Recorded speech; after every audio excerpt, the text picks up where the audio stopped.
Well, welcome everybody. How's it going? Hello, hello, hello. This is the RambleCast. It's March 19th, 2025. I'm your host, Cody Toombs, and I'm here with Corbin Davenport.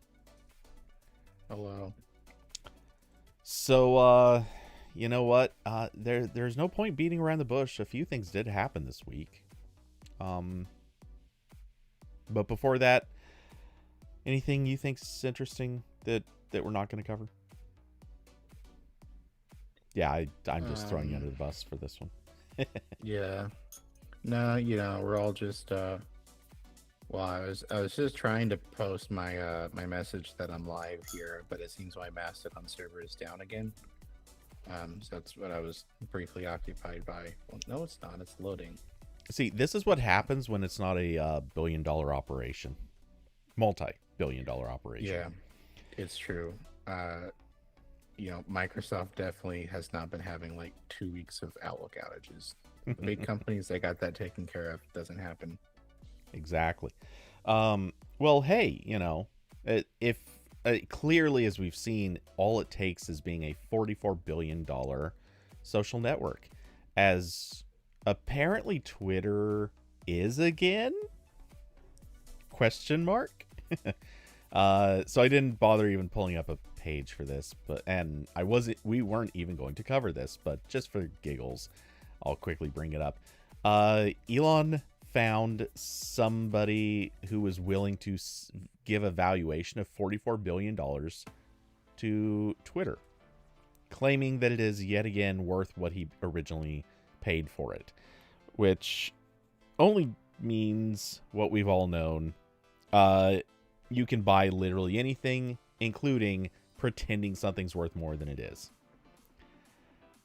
So I guess if he could find somebody willing to pay for it, and they were willing to pay $44 billion, then yeah, I guess it would technically be worth $44 billion.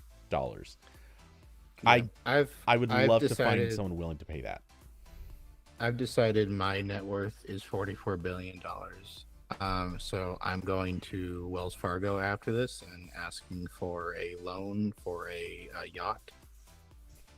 So that's where I will be on the next RambleCast and coming to you live from my yacht. See, the beauty of that is, one of these days when taxing the rich actually happens, just remember that valuation, bud. Right.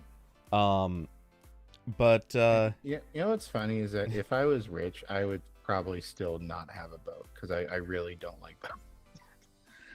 I would waste money on. I would waste some money and then like spend the rest on cool shit that helps people. That's what I would do. Like you're about to see donations for like OBS. We're gonna fix OBS. Um, OBS and like a bunch of random Linux projects. I'm up in my Patreon donations. I'm gonna get to the top tier of all the podcasts I like. That's gonna be what I do with my fuck off money. so in other words, you're going to do the Bill Gates thing, which will then make sure that everybody hates you. Yeah, yeah. I'm gonna develop vaccines that save a lot of people. However, I will not go on Jeffrey Epstein's plane, which is actually easier to do now because he's dead. I mean, it wasn't that hard to do before. All you had to do was It be a really customer. wasn't. Yeah. And good night, brawl. Sleep well. Yeah. So Um, speaking of Bill Gates, the Pixel 9a is real. Wait, what? Okay, we'll go with that one. Sure. Yeah. So today the Pixel 9a was released. Well, I say released. It was announced, and Yeah. then Google said that it wasn't releasing them yet because of a hardware issue. What did they say? A potential component quality issue. So Yeah. yeah, they're mincing words in a really interesting way, which kind of implies, if it turns out that this is a real issue, and they don't say this, but if this is a real issue in theory, maybe the phones that they've already produced will have to be rebuilt, or possibly, I don't know, cracked open and components replaced is maybe an option. I don't know, but whatever the component quality issue is, that's rough. Yeah, I mean, it says a lot that they don't right now think they're going to resolve this quickly because they're not taking pre-orders yet. Right. Though they did like, say that they expect to ship in April, so yeah. And okay, yeah. I was about to say the Verge article mentions that the Pixel 4a went through a lot of issues with its batteries, so it seems like the A phones are like slightly cursed in the manufacturing department. But I would still buy one of these over probably any other budget phone, especially because Apple doesn't sell budget phones anymore. no. Because this phone still starts at, what was it, $500. Well, $499, sir. As Right, Google was very adamant, it is under 500, and that under 500 meant by $1. Yeah, and the iPhone 6e is $599, so that's pricier. And it seems like what all the rumors and leaks said. It's a very typical Pixel A phone update. It's got the newer Tensor G4 chip, a little bit of a bigger screen, better water resistance. The design is a little bit different. It doesn't have the big Pixel visor bar.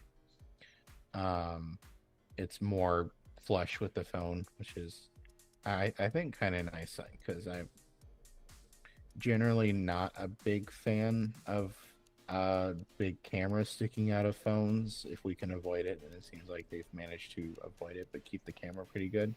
So seems good to me.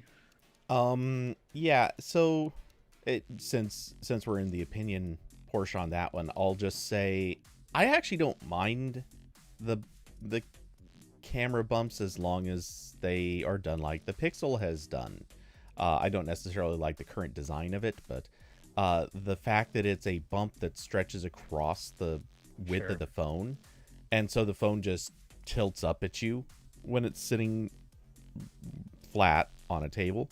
I actually kind of like that, and the bump actually, I was just thinking about this minutes ago, it actually gives you a small plane that you can get your fingers under, or fingernails under, since depending on your fingers, I guess, and it makes it a little bit easier to pick up the phone, just barely.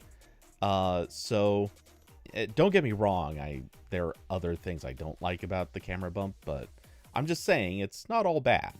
At least when it's done correctly, which I think Google actually is doing. I think the lopsided thing that some companies do, cough cough, all you other guys, is dumb. Though I will grant, if you stick all your cameras in the center of the phone, that's also okay. Yeah, like so, that's another thing I liked on my Galaxy S10e. I think on all the S10 phones, it was like a camera bump, but it was like perfectly in the horizontal middle of the phone, which was nice. So what they have done, instead of having a camera bump, which MKBHD called this out and others have as well, instead of just shrinking the camera, what they've done is they thickened the phone. So the 9A is actually just going to be a slightly thicker phone to basically chew up all that distance that the camera bump would have filled or would have taken up. And they have fattened up the battery to compensate. So it is now a 5100. Is it 5100? Yeah, 5100 milliamp hour battery. Which is thick. 2C's Yeah. thick. Yeah, I think this approach is definitely a little bit less ideal if you are like me and always the kind of person to get a case regardless, because Exactly. the case that you know the sort of like bump is area where the case would fill in anyway, but now there's case on top of the uh larger thickness from the phone. But I think it's fine. This is just as good of a design as any other. And yeah, I mean once they figure out the issues, this seems like it's gonna be a pretty good phone. Because a lot of the reviews already dropped and they were pretty positive all around. And of course, Google is still promising 7 years of OS upgrades and security support, which is probably more than Samsung has on their Galaxy A phones. I'm not entirely sure. And obviously, Apple would be around there, but they don't technically promise anything. It's just assumed to be a while because that's what they've historically done. Competitive advantage for the most part, just to not say, and then maintain a good track record wherever possible. But yeah. And I'll give Google credit. They, as far as I know, they have always stuck to that promise, and in most cases exceeded it slightly. Like they'll do, I know they've done a couple times where like, security updates end in like September of a certain year, and it'll go actually up to like December or January, something like that. Sometimes it's because they find like a really bad security flaw in Android, so they're like, all right, we gotta push it back a little bit. But that's still good. Yeah. I'd That's happened a couple times. much rather do that than not. And Diablo said, I believe this is the same modem found in the Pixel 8. We didn't hear anything bad about that one, right? I don't remember. So for what it's worth, I only really specifically remember a lot of bad stories about the Pixel 6 series. And obviously there were some complaints about previous phones, but certain previous phones. But it was the 6 I remember everyone really complaining about. After that, I know I've heard oddball complaints here and there, but nothing that's been like any sort of overwhelming, oh my god, they're all bad kind of stuff. So I don't know. But and I haven't had any problems myself. Yeah. I don't have a lot to say about this one because I have not used a Pixel phone since the 3A XL. So I've been out of the Pixel game for quite a while. But if I was going back to Android, this would probably be the phone I get. Or, I mean, I'd probably spend a little bit more and get like the base flagship Pixel just because I can. But still seems like the A phones are a very good value for the money. So good job, Google. Hopefully you figure out why there's manufacturing issues. Get that sorted out. That would certainly be the ideal outcome. That would be ideal if people could buy the good phone. Yes. You always wanted to be able to do that. Yes, preferably the phone that doesn't explode in your pocket. Which, strictly speaking, we don't even know if that's what is purportedly wrong with this phone. It could be something ridiculous like, whoops, the IP, like the weather resistance, the IP rating might be faulty, or it could be maybe. Thinking back to some of the other things that have been wrong with Pixels in the past, wow, that seems like a thing that if you said it many times quickly, it might be tricky. Anyway, a lot of Pixels in the past have had like weird issues with their cameras, like some color cast issues, or one of them famously had a lot of like lens flare problems. Which of course they actually did fix that one in software, sort of. They've had screen issues where maybe the screen that they put on had some sort of defect, or just general wonkiness, or color casts, or whatever. Like, who knows what it is? If it is a potentially faulty battery, that is a really rough way to go. But if it happens, it happens. And yeah, certainly, hopefully they don't have any exploding phones. It would be really funny if it was speaker like issues. Yeah. It would be really funny if it was just like the OnePlus watch, where they printed the label wrong. Oh God. Yeah. I mean, that's not even impossible. Just happened a month ago. Or maybe like a charging port breaks too easily. I don't know. There's a lot of weird ways that something could go wrong. So yeah, hopefully it's nothing too big. Not that I have any skin in the game, but I certainly wouldn't want to. I wouldn't want to see Google have to literally just dumpster mountains of phones and just reproduce them. That would be a really bad outcome here. So it would also mean, wow, the phone would be so hard to sell for $499, knowing that they had a loss that big right at the start. Okay, so I think we are actually done with that one. Actually, one really quick thing, and I know that this is the smallest of things, but I just feel the need to point it out. This phone, as far as I can tell, while it has wireless charging, it does not have Qi 2. In other words, it doesn't work with MagSafe accessories, and the sense of like actually locking onto them. Okay, I'm gonna go out on a limb here. What if you sacrificed 100 milliamp hours and put in MagSafe magnets? That's it. Just shrink the battery to 5,000 milliamp hours and put in some damn magnets so that this thing could stick to accessories. Am I crazy here?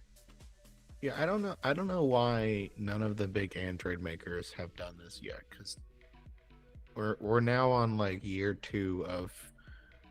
I know, like, it takes a lot, like hardware development takes a long time. Like the design for this phone was probably being finalized like a year ago, so I know this takes a long time, but it's still kind of weird. Like no one has tried to do this. Because it seems like, if I was Samsung and I wanted to convert Apple customers, I'd be like, guess what?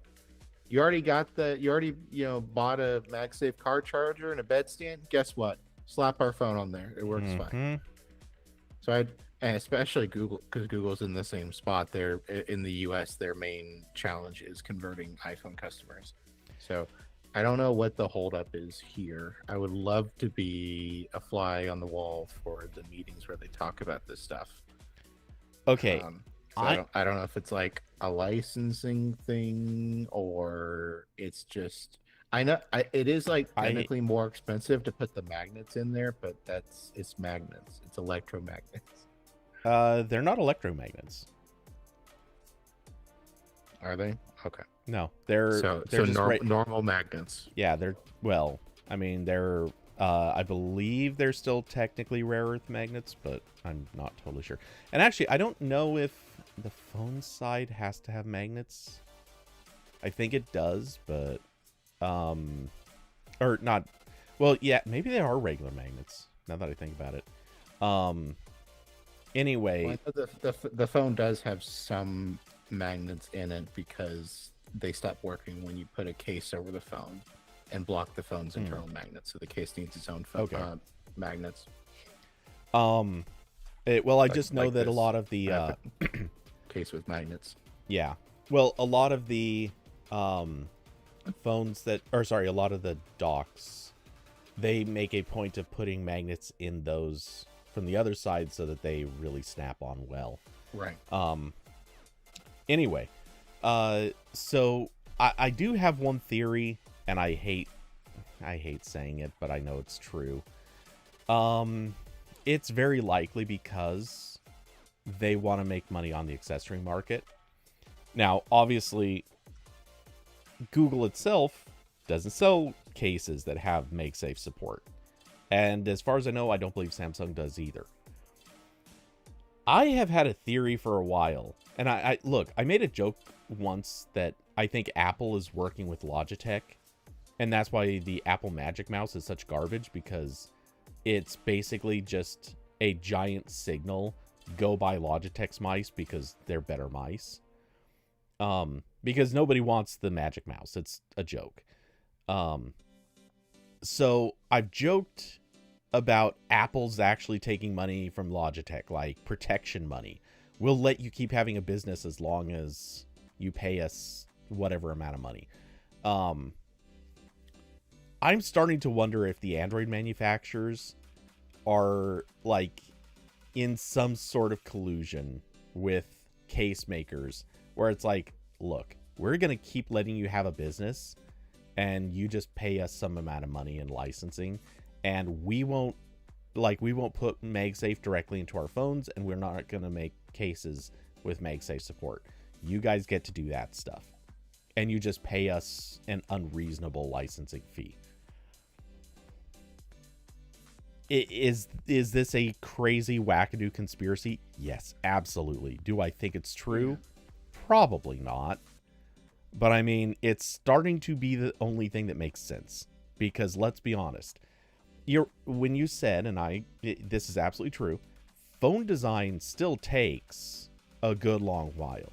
Because the process of from designing the physical phone, coming up with what features and traits it's going to have, all the way through to building out the production flow, and like the pipeline of actually manufacturing that whole thing, that is a many months process. So no question to it, they absolutely, without doubt, they absolutely had this design locked in, maybe not a full year ago, but probably at least somewhere around like middle of last year. Logically, they still could have put in MagSafe support, Qi 2 support, whatever. The fact that they didn't, sure, it could happen, but a case, literally all they have to do is make a case. Google could have done that, because locking in the case design, that's something that takes a couple months. No question, they could have easily manufactured cases that would add MagSafe. First party cases that would add MagSafe. No question. Why do they not?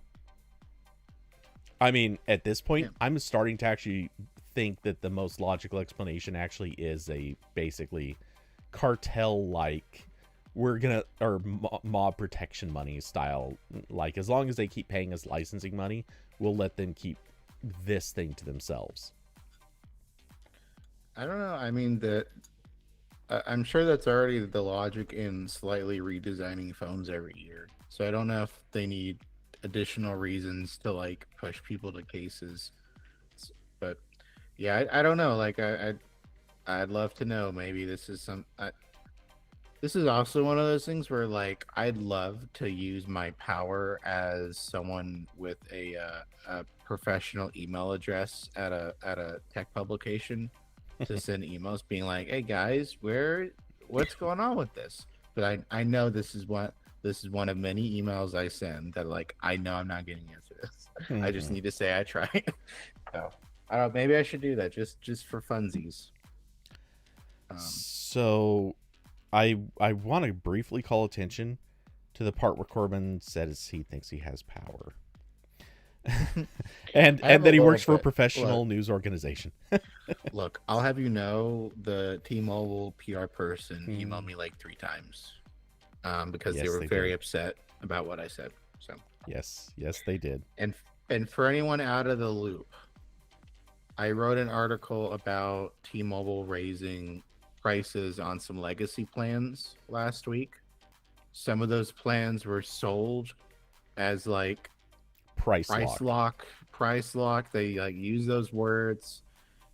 And they also called them like the uncarrier discount, which is like kind of the same thing, but like this is so complicated. There's like a bunch of different versions of what they call price lock. Some of what, like, I think there's only one that's actually like, we will never raise a price on your plan, and then there's other ones that are like, well, if we raise the price, then we'll give you this if you want to leave.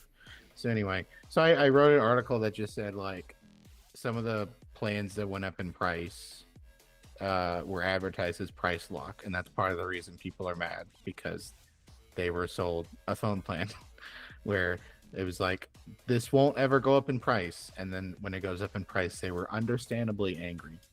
So I wrote that, and then a T-Mobile PR person was like, hey, we didn't actually raise prices on any of the plans that said price lock.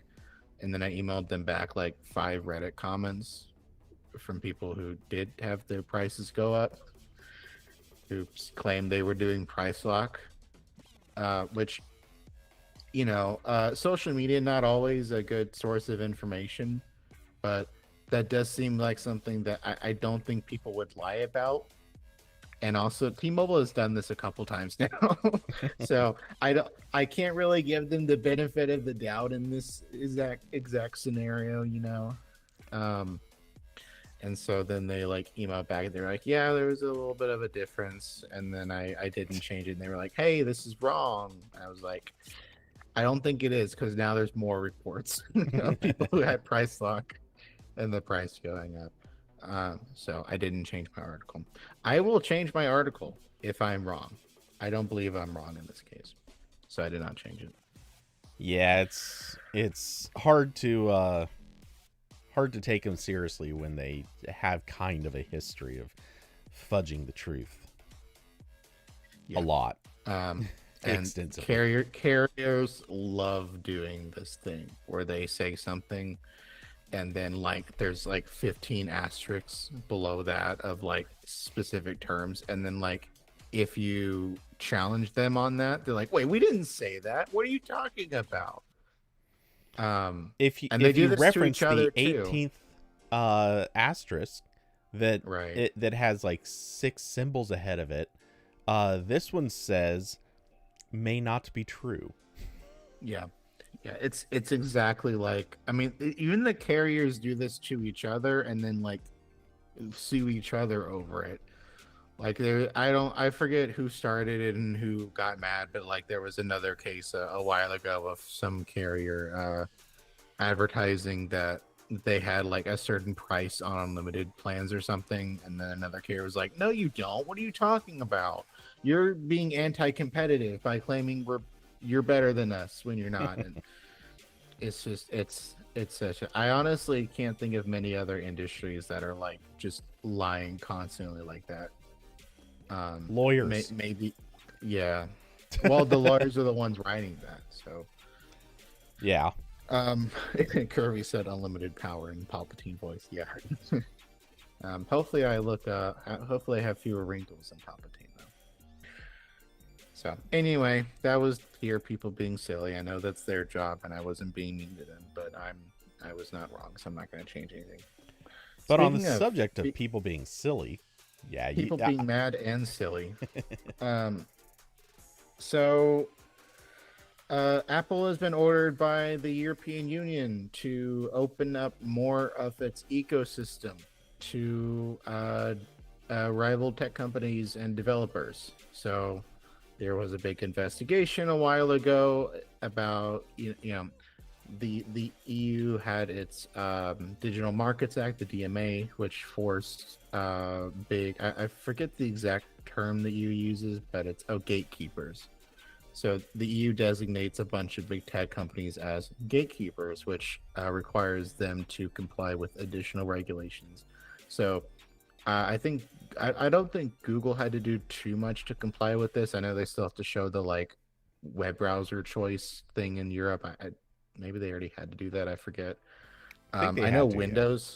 Windows had a few changes for this. Like they um, all the shenanigans that Microsoft pulls in the US with forcing you into Microsoft Edge on Windows, they're no longer allowed to do that in Europe. Must be nice. Hmm. Well, not to be them, but to live in Europe.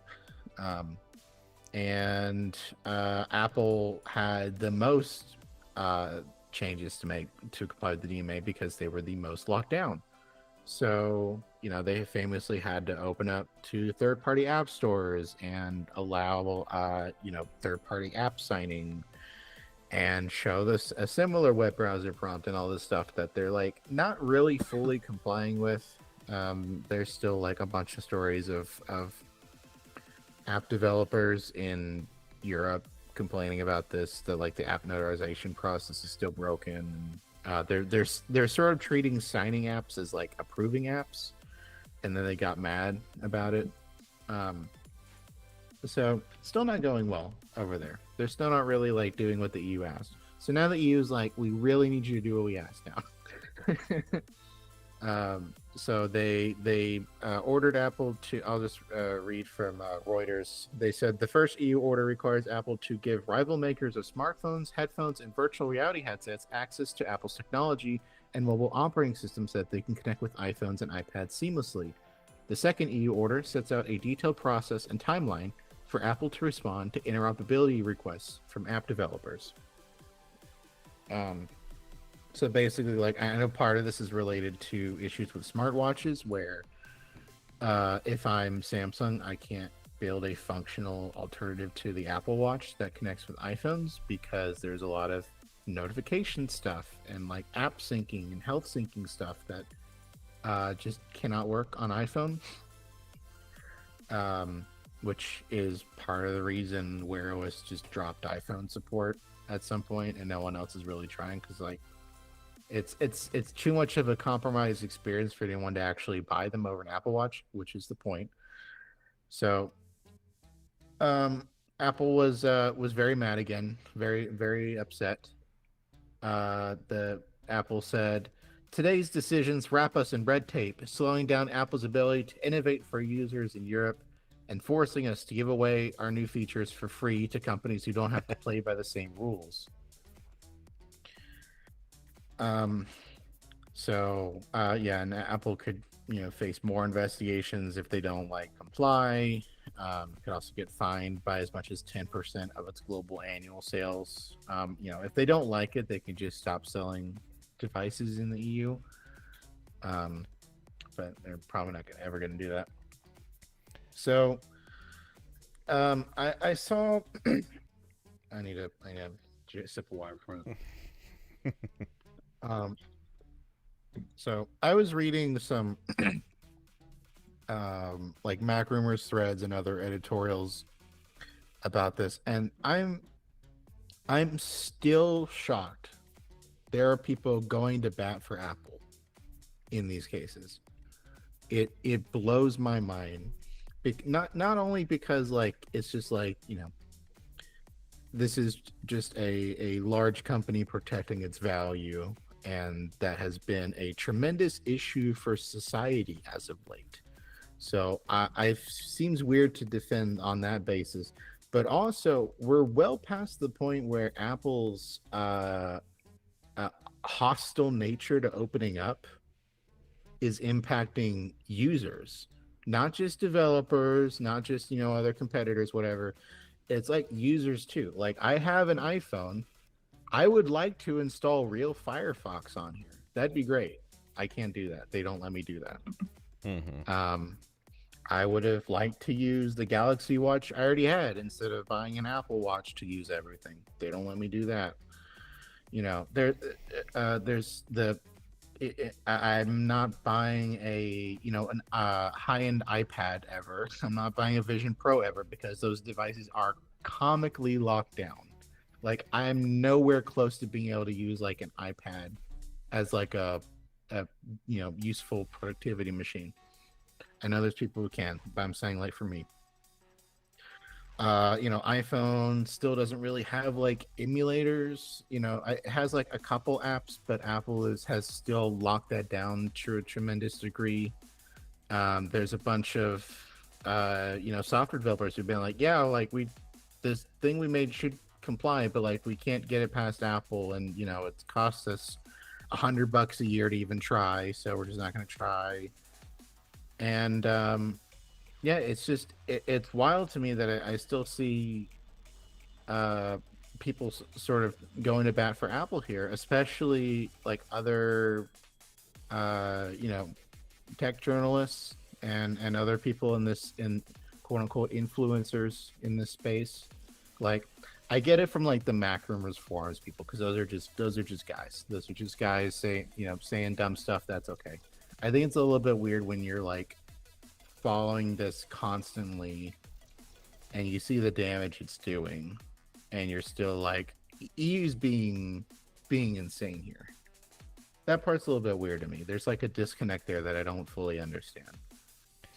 And hey, I've said this plenty of times. I think there are circumstances where the EU has overstepped, both in what it decides to legislate and how it decides to punish companies, or rather the threats that they've been prepared to level at companies, particularly anytime it comes to fining companies, because they love to fine companies based on their global revenue, whereas many instances the amount of money that those companies are seeing from the EU itself is actually a very small percentage of that. So yeah, sometimes the EU acts a bit like a criminal enterprise, not going to deny that, but at the same time there are other cases where they're not wrong. And again, sometimes the punishments are wrong, but the things that they're saying or doing that lead to those punishments, those things are pretty validated. So they're not wrong here. The things that they're going after Apple for have been complaints for well over a decade. Like none of this stuff is news. Most of this stuff Apple developers were complaining about back when the iPhone 4 was a thing. Like we're talking about always like we did the Tech Tales episode about Adobe Flash, where as soon as the iPhone came out, developers were like, how can we make apps for this? We want to make apps for this. And Apple's like, you make web apps. I don't know. Like, we don't care that they're way worse than our apps. You can make web apps. It's fine. And it wasn't fine. And then they made the App Store, and developers were like, can we use the same frameworks that we use for everything else? And I was like, no, you got to use Objective-C. And also, like, we're not giving you all the APIs we can use, and that's carried on to this day. And you can't, run arbitrary code. And I don't. It's wild because they're basically the EU just kind of wants iOS to function more like Android. I'm not even convinced that it has to function exactly like Android, just like a little bit closer. Like I really do think that if Apple opened up a little bit, which is something that clearly a lot of their users want. Hi, I'm one of those users. And a lot of their developers want, and a lot of the users, I think a lot of the users just wouldn't care, wouldn't affect them. And instead of doing a little bit of that, and I think honestly you would probably get off their back to a great extent if they showed some initiative in that area, if they were actually trying. But because Apple is like screaming at anyone who dares try to change how they do business, whether that's in courts with Epic Games or Spotify or in courts with the EU or whatever, the EU's like, no, you're gonna do this now. You need to do it now. And it's just it's wild. It's wild to watch this, and even wilder to see people defend it. Yeah. Um, I Because mean, like they're not asking iOS to become Android. It's just like, can you guys just like let people install another app store? Like they can even do the scary prompts that Android does, where it's like, we're not guaranteeing your security if you do this, and we're still gonna like check Apple. The EU said Apple can keep like notarizing every app that's approved for iOS before it runs. So it's like they're not. It's not like a. It's I don't know. It's just wild. so I am still very much of the opinion, and again, well, I'll throw the qualifications on this in a moment, but I'm still very much of the opinion sideloading has to be a thing. Period. Because at this point, it, the device has reached a wide enough audience and is critical enough in day-to-day use, and old devices have generally fallen out of use for their primary purposes and are still very good choices for projects, DIY style projects, or anything of the sort. These are all really solid angles for looking at why you should be able to run your own custom code. We're not talking about distribution. We're talking about side loading of basically whatever you want to do. And yes, I realize technically you can install Xcode and build debug apps to run. This isn't the same thing. We're talking about distribution that a normie could technically do. At that level, I don't think notarization should be part of the equation. I think you should just be able to do the signing step, and the signing can even be done with a certificate issued by Apple. That part I think is fine. The fact that the notarization step, by the way, for anyone who doesn't do development, I should probably explain. There's every app that gets installed via the iOS App Store, the Mac App Store. Yes, this is true. And let's see. And anything that is installed through like Test Flight or something like that.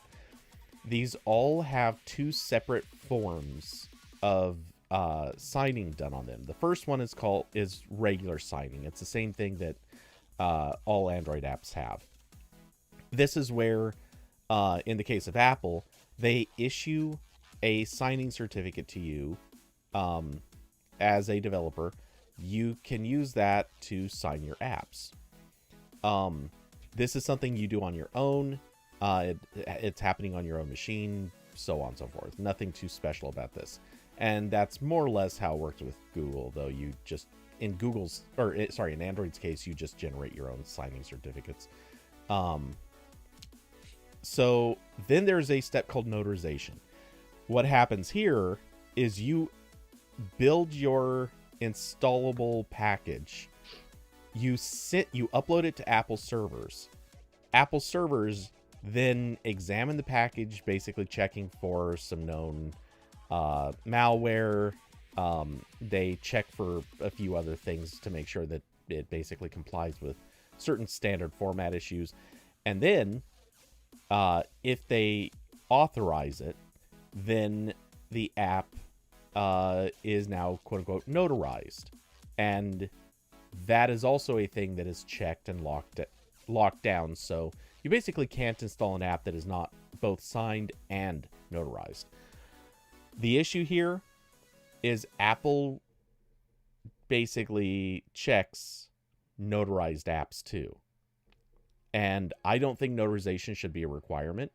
Notarization is only available to developers that pay the $100 per year fee to be in the store.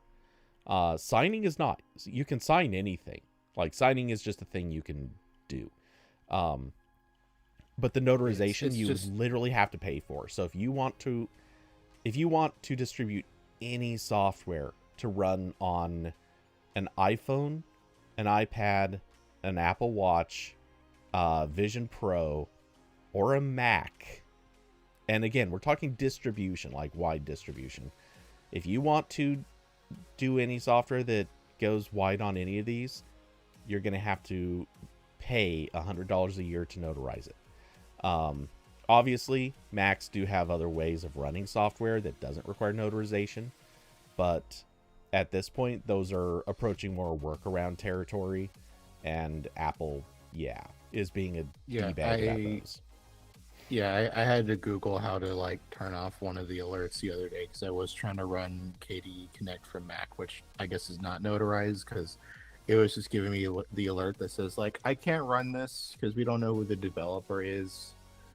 Yeah, And so I did have to go in like the settings and check the box to let me do it. so Apple has created a it's kind of funny. They basically created a workaround to their own system so they can grant certain developers of open source projects basically sort of pre-notarization. Effectively, you know, if they recognize that, I don't know, just for example, image magic. If anyone doesn't know what that is, I'm not going to try to explain it. It's just an open source tool. Image converter. Yeah, it's a command line tool for image editing in a sense, or conversion editing. It can do a bunch of stuff. Anyway, if that developer releases an update,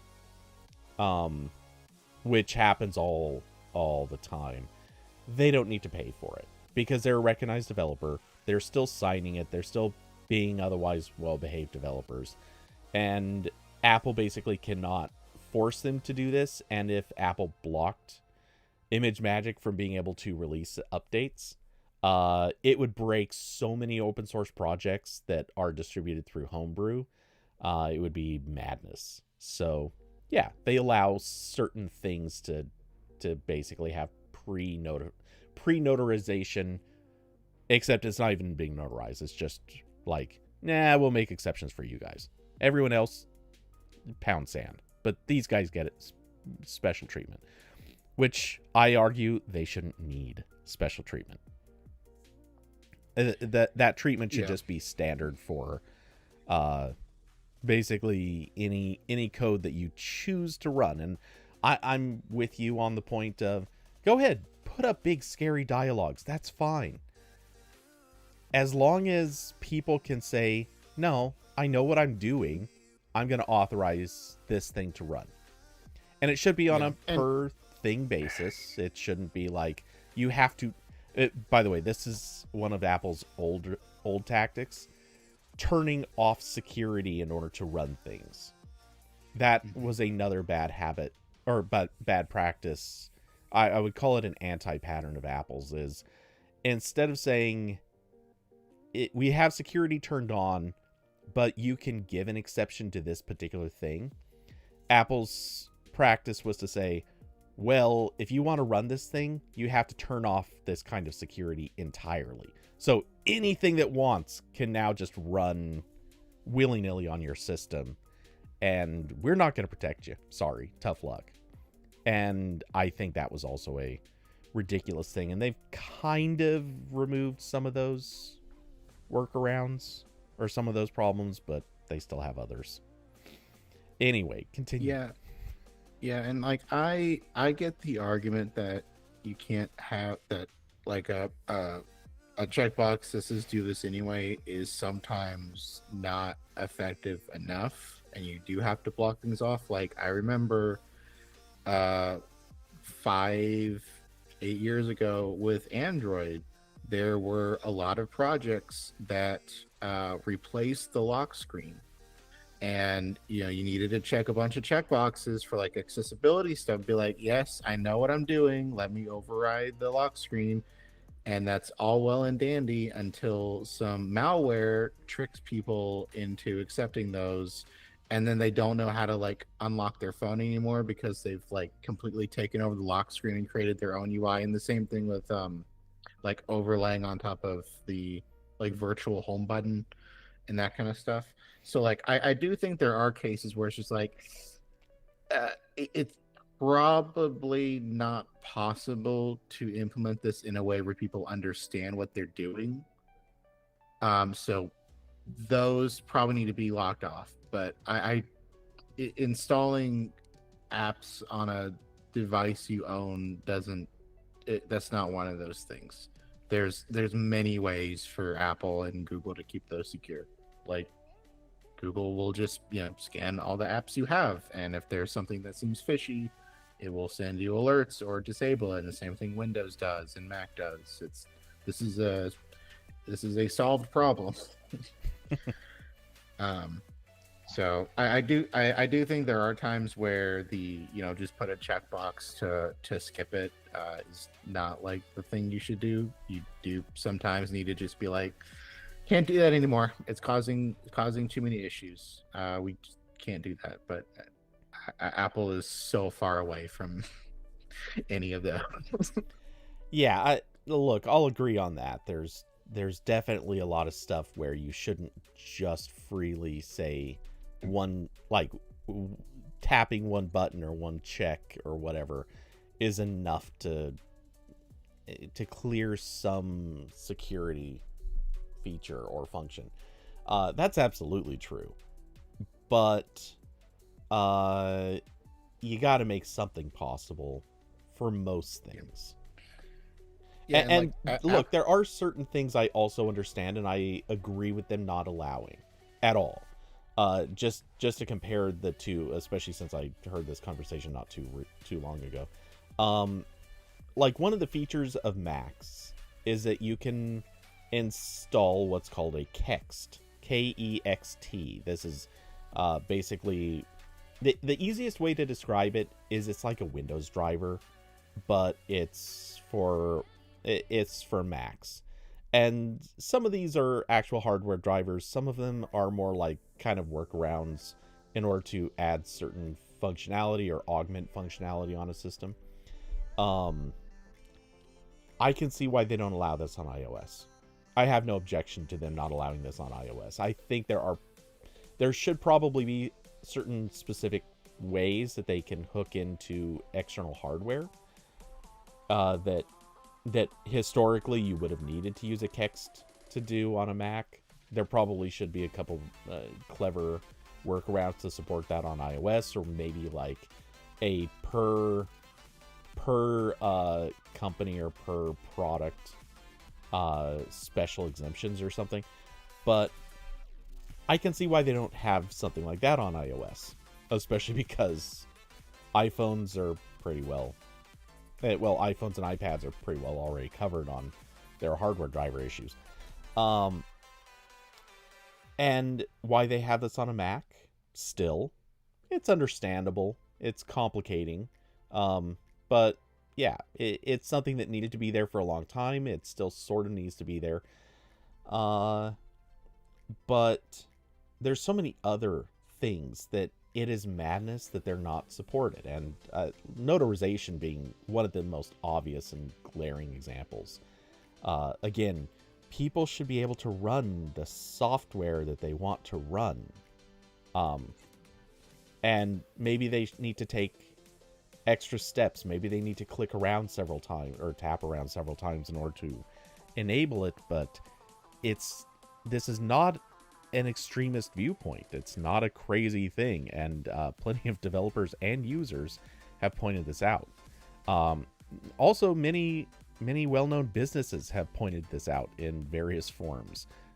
Need we point out the adult industry has, for many years, tried to break into the iOS platform and been told basically, again, pound sand.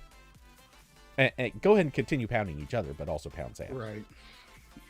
Yeah, and I like there's so much in iPhone and Android that is I think one of the most important changes we're seeing in software platforms like macOS and Android and iPhone, and I know this has been just like an ongoing thing as long as we've had personal computers, but like there's been so much work in trying to figure out how to keep these devices open and extendable while making them more secure.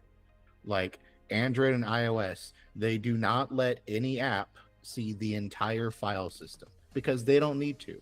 The Facebook app doesn't need to see every file on my device. It doesn't need to do that. But every app on if I install the Facebook app on Windows, it can do that because Microsoft just keeps that in there because changing that is really hard. So like these devices we have in our pockets are already like very they're not susceptible to so many of the issues that I think people assume they might be. So I feel better saying that like it needs to be opened up because there's already so many safeguards in place against malware and scams and that kind of thing. There would probably need to be a little bit more if they open it up like Google has done. Like Google has Google Play Protect as like a Windows Defender kind of thing, and other changes like that. But like it's not an impossible task. Like they already did a lot of the work to make that happen. Yeah. And certainly the reality is a lot of the things like you mentioned, being able to see the entire operating system, that's a legacy thing. It's because a lot of things historically were able to do that, and in many instances the OS developers aren't entirely sure if they can cut that away without breaking existing software, or in the case of Windows, they actually kind of know they can't. Apple has closed off parts of Mac OS at this point. There are just parts of the OS that it wouldn't matter if you knew what the path to certain files is. You just can't access it, period. There are obviously ways you could like just rip out a hard drive and look at the files on another computer. But if you're booting it, some of it is just off limits, period. The operating system just won't let you see it. And even if it will let you see stuff, it won't let you modify or augment in any way, shape, or form. And Windows now has some lockdowns like that where certain files are no longer allowed to be touched, but even Windows is still a little bit more relaxed on these things. And my stance on this is, yeah, okay. I don't care. The OS, go ahead. Lock it down so you can't augment the OS. But, and there are exceptions to this too, I'm sure. But, again, third-party apps. No, you gotta let people run this stuff. Period. There's no argument anyone can still make that a widespread operating system with 8-digit user counts, market shares easily like covering a substantial portion of the world, where in many cases these devices are also some person's only device. Mm-hmm. These are things that you do not have a valid argument for locking down to the point of saying, no, we choose what you can run on this, you can't. That is not an option anymore, in my opinion. Yep. So they need to get on that. And again, I really think if they tried, the EU wouldn't be doing this, or other governments. Like I think South Korea asked Apple to open up App Store. I want to say Brazil did too. Like the EU is not like the only government telling Apple to cut it out. And like if Apple, because this is how like all legislation works, is like most governments only care when you're like really bad about it. Like it takes a lot for them to care most of the time about this stuff. So the fact that Apple has just been raked through the mud repeatedly in the EU is because they're not doing anything. They are fighting as hard as they can against any kind of legislation. I'm sure because it sets the standard of like, oh well, you opened up a little bit, so now you can open up more. I'm sure that's what they're afraid of, but they just need to do it because like it is making their products worse at this point. It's pissing off their developer community, which is essential to keeping their products working as intended. We're seeing that in action with the Vision Pro, which has no apps, because app developers do not want to invest in a new Apple platform because they saw what they got for investing in the iPhone. And they're only playing ball with the iPhone because a lot of people are using that. So, you I'm know, I, I'm gonna argue that these are. It's not that. I think people don't want to invest in Vision Pro because they just know that the total number of customers, sure, like even if sure. every It's Vision also Pro because it's buyer bought their app, they still don't stand to make very much money because there just aren't right. that many. It's also because it's a $3,500 VR headset. But Well, that too, but I mean, limited production run, which let's be honest, did not affect anything here. But even if it wasn't a limited production run, just the price being outrageous is certainly a limiting factor. But also, I think they know a lot of people don't want what the Vision Pro offers. It's not. It's not like a Quest. It doesn't have that sort of experience that a Quest offers, or the game catalog that a Quest offers. So I think there's also an element of, or I'm sure there's just an element of them saying, there's only so many people that want to buy this. There's only so many people that can afford to buy this. There's only so many of them that you can get, even if you check the other boxes. So how many sales of our app are we actually going to make? And when the number is, honestly, for many of the developers, probably not many more than you have fingers and maybe toes. Yeah, it's not worth the investment to build that app unless you are literally just building it for yourself and then putting it on the store hoping that, hey, maybe I'll make a few bucks back. So yeah, the Vision Pro is a bit of a special case. That being said, I think if the iPhone were to come out today, and I think that is the question mark here. Like, imagine for a second, Android has been around for years, and for whatever reason, a whole bunch of people were totally open and interested in switching to another platform. If iPhones came out today and Apple tried imposing the rules that they have, would they be able to do it? Would developers see this and go, I'm building for that platform? I guarantee they aren't. The only reason why Apple got in this position is because they launched at the timing that they did. They were not the first app store in existence. They like to say that they are, but that's not true. But they were the first like successfully mainstream smartphone app store. And it's because of that timing that they imposed these rules. They got to impose them because at the time there was no one around to tell them they couldn't. And there was no other business in exactly a position to show that there could be an exception to how this was being run. And yeah, it gave Apple plenty of time to establish this as a quasi acceptable practice. That would not happen today. yeah, I agree. But yeah, it's just like I think if Apple opened up a little bit, this would not really be an issue, and it would be better for almost all their users. Obviously, like I'm not gonna pretend that sideloading is a 0% increase in possible security issues or malware, but there's already been malware that sinks into the App Store. This is not an entirely new problem that Apple has to deal with.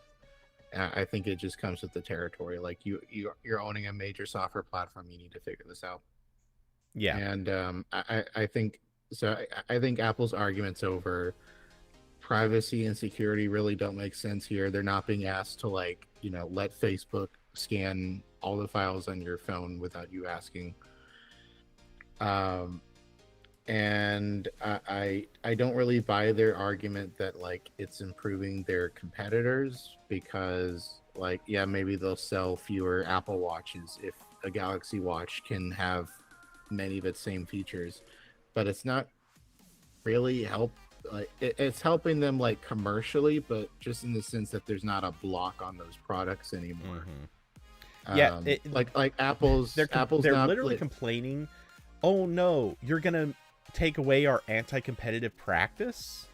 right. And Yeah, yeah, of course that does help your competitor, but I mean, if you didn't sell an Apple Watch, you wouldn't have this practice. The only right. Just reason you make have the this practice is to ensure that your other product gets an unfair advantage. Yeah, maybe just make the Apple Watch better. I don't know, skill issue. But, like, Apple's not, like, going to have to make the entire Galaxy Watch app for iPhone. It's just that EU's just like, can you open up the APIs, please? Can you stop being a bitch about this? And Apple's like, no. So I don't think Apple's arguments make a lot of sense, except in the sense that it's Apple trying to prevent any movement on this whatsoever, because that's such a legal standard that can be used for them in other countries. So this is a line that they're trying as hard as they can not to cross from a purely capitalism standpoint. So I understand why they're saying that. It's still dumb and embarrassing. I don't understand why I see other people who are not Apple defending this, because it doesn't make sense. Unless you are Apple, and unless you're Tim Cook, who is getting a lot of money from that 30% fee on App Store purchases, and you want to remain, one of the richest companies that has ever been on Earth. But Well, I will say some portion of this I guarantee is also people who literally own Apple stock and just want to they don't want to see it go down. That's it's dumb, but it's true. There's some percentage of people that's the reason that they back this. right, There like are Tim others Cook. who are, again, just sort of the brainwashed cult members, but and I do suspect there's probably some portion that, I mean, these are probably also somewhat brainwashed cult members, but I suspect there's also some portion of the group where they actually believe what they're saying, because at some point they did get brainwashed and now they're just convinced, hey, maybe technology doesn't need to be as open as it is. Maybe we need to have more guardrails in place that allow for companies to have their own walled gardens and their own silos. And I'm sure someone out there is kind of messed up in the head to believe that, but that's got to be such a small group. Yeah, I mean, I can totally understand being just, like, hyper aware of how easy it is to lose your digital privacy. And so any attempt at changing that, even if, again, like, I really don't think sideloading apps would change anyone's digital privacy meaningfully. Because, again, there's already apps that are privacy violations in the App Store. But, like, I can understand, like, just because you're not fully understanding what's going on, that seems scary. But it's not. Like, this is a solved problem. Android's fine. Like, yeah, it's got some malware and stuff, but so do iPhones, and it just comes with the territory. You got to do it. I'm sorry. Mm-hmm. And this in particular is one of those examples of a thing that it's pretty justified to say it needs to be a certain way and you need to work around it. There are other things that obviously we could point to day in and day out about, like oh, we want it to work this way, but security people have stood up and said, no, no, trust us. If you make it work the other way, or make it work the way everyone's asking for, it's a really bad idea, and you shouldn't do Right. this. So, there is a whole Right. security community that will beat that drum over and over again, and I'm with them in most instances. Yeah. And one thing I'll say, and then I guess we can talk about something else finally, is I think one thing I've also seen a lot with people following this is, and certainly this is one of Apple's arguments, I'm sure, is that Apple products will not be competitive, or like there won't be a reason to buy Apple products if there aren't all these like exclusive features that like are not open up to anyone else, like iMessage. And besides really iMessage, I can't think of any reason I've bought an Apple product that is like I'm buying this because they lock it down. Or really anything that is the result of that. Like if I'm thinking about like why I bought an iPhone, why I bought two Mac computers, it's things that everyone else could replicate if they wanted to. Right? It's like I bought a MacBook because I had a Surface laptop that kept waking itself up from sleep and making itself hot to the touch when I get it. Microsoft could fix that. That's not like exclusive Apple licensed technology. Um, and also like macOS is just designed well. Microsoft could do that. Windows 11's a big improvement there. It's still not great, but it's an improvement. um, I like that I can sync, copy paste between Apple stuff. That's something Samsung has duplicated. If you have a Samsung phone and a Samsung laptop, they do that. A lot of the same stuff that Apple has. Same with like AirDrop. AirDrop's nice. Other companies have copied that. Like, I don't think if you take away everything Apple has artificially limited, I think you still have like very competitive products. Really, the only thing I can think of there that you would sell fewer iPhones if had to be opened up is iMessage. I agree, that's true. But I don't know if I've seen like the EU like seriously try to tell Apple that they need to put iMessage on other devices. I know it gets brought up constantly, but I Well, don't know I if think that's anyone's because forcing we that bring yet. it up. Yeah, The EU has brought it up a couple of right. times, It's like but just not. yeah, It's not and really an issue they even over determined there. it was something they weren't going to legislate, based largely on the fact that the only usage of iPhones where this comes up is basically like there's a small number of people who still do use SMS in Europe for messaging each other, and there's obviously the angle where like two-factor authentication codes will get sent by those means. Otherwise, SMS usage throughout the EU is really minimal, and most people are on WhatsApp or Yeah, and something Apple, else. got successfully got bullied into implementing RCS. So that's like, in those use cases where it's like we just need like a higher basic level of communication across devices, like we can check that box off. That's done. Um, but yeah, like I don't know if Apple would really ever be forced to do that. Maybe if iPhones had like 80 to 90% market share or something like that, but this doesn't really seem. That's not the most pressing thing.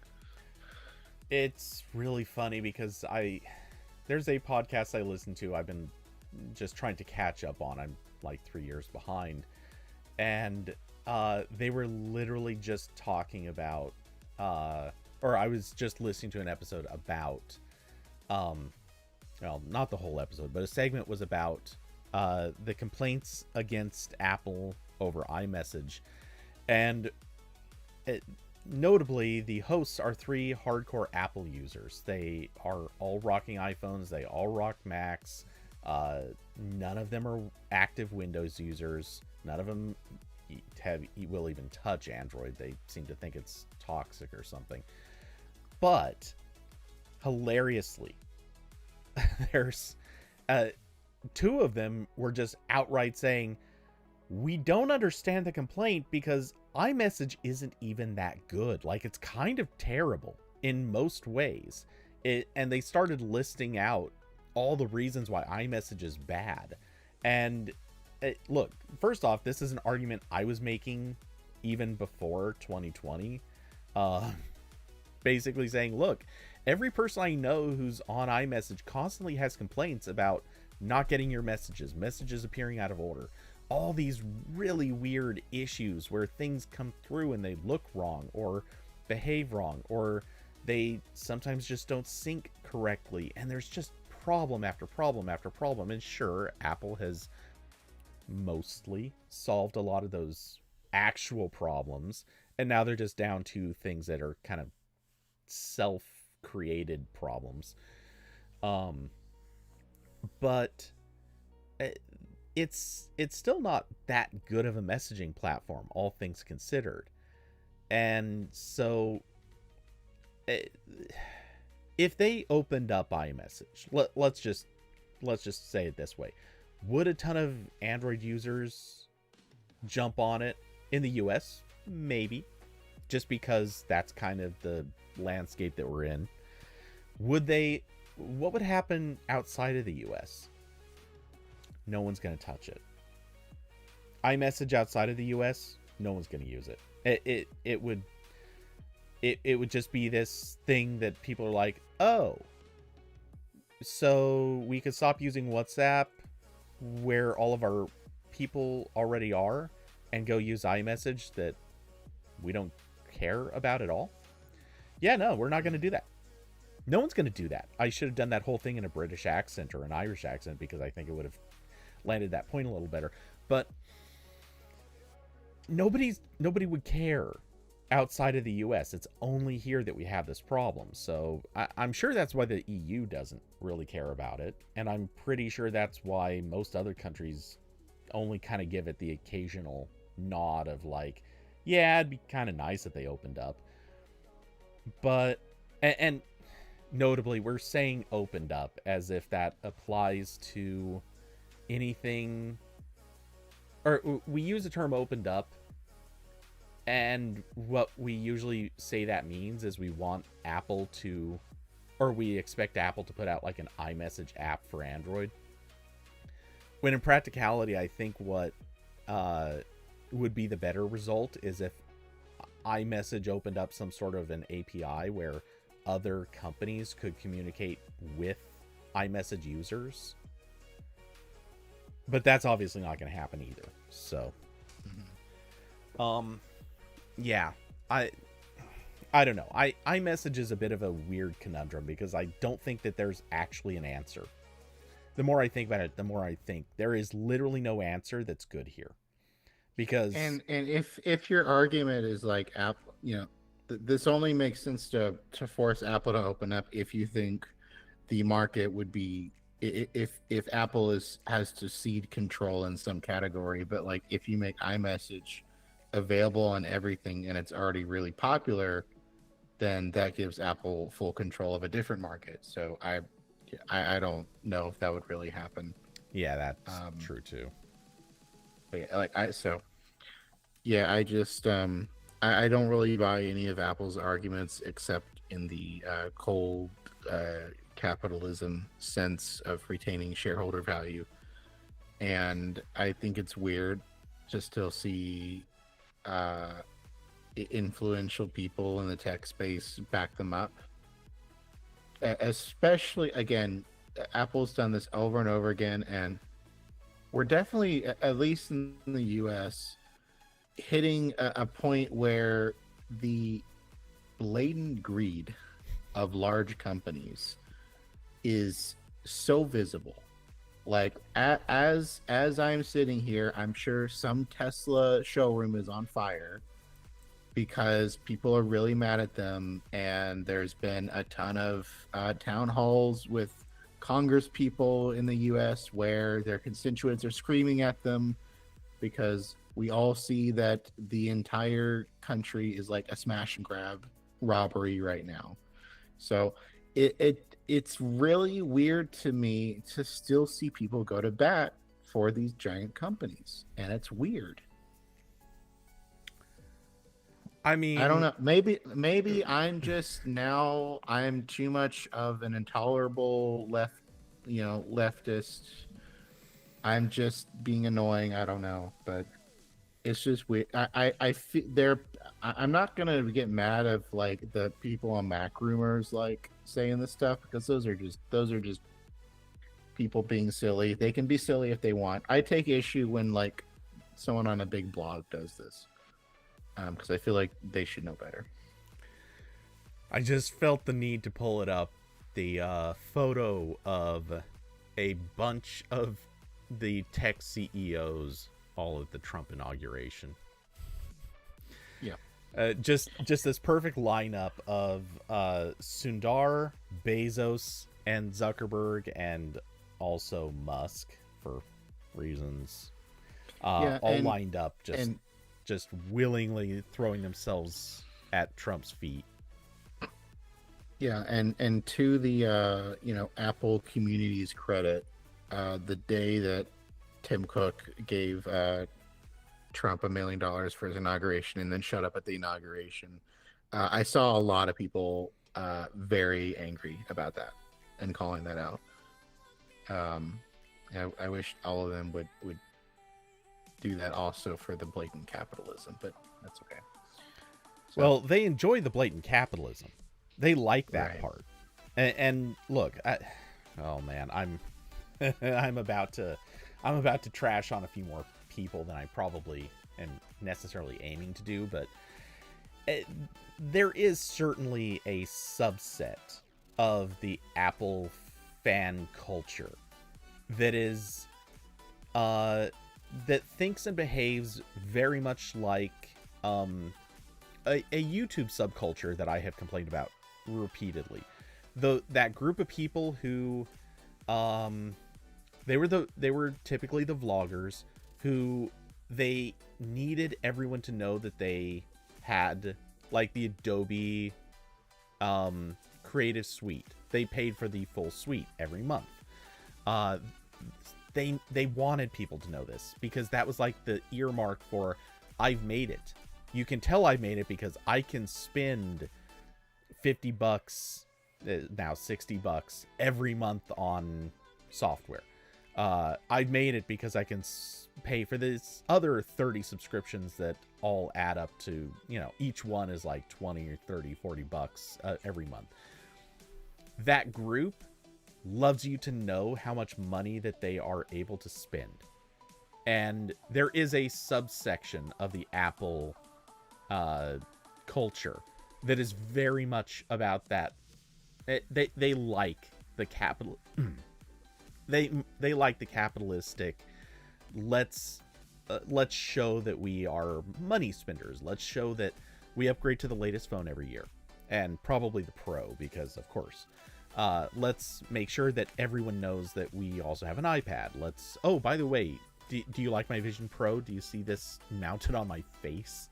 And it's the same group that was like actively getting ready to pay for an Apple car because they were pretty convinced that was going to come out each WWDC that came along. Like, this group, and it's not a small group, really likes that commercialized high price aspect of Apple. And they like knowing that they're spending money on something that other people can't afford. I'm not saying that this is an overwhelming percentage, but it is a very real portion of that audience. And I'm sure there's plenty of iPhone users that are much more reasonable people about this who would agree that this group exists. And they're not fans of them either.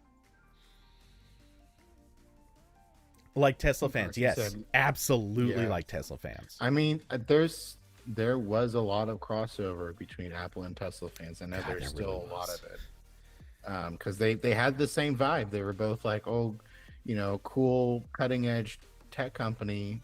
But one of them went off the deep end just a little bit too much. Yeah, and started using their cars to hit kids. Right. Oh God, lawsuit incoming. Or oh no, actually it's just gonna be my Twitter account gets banned.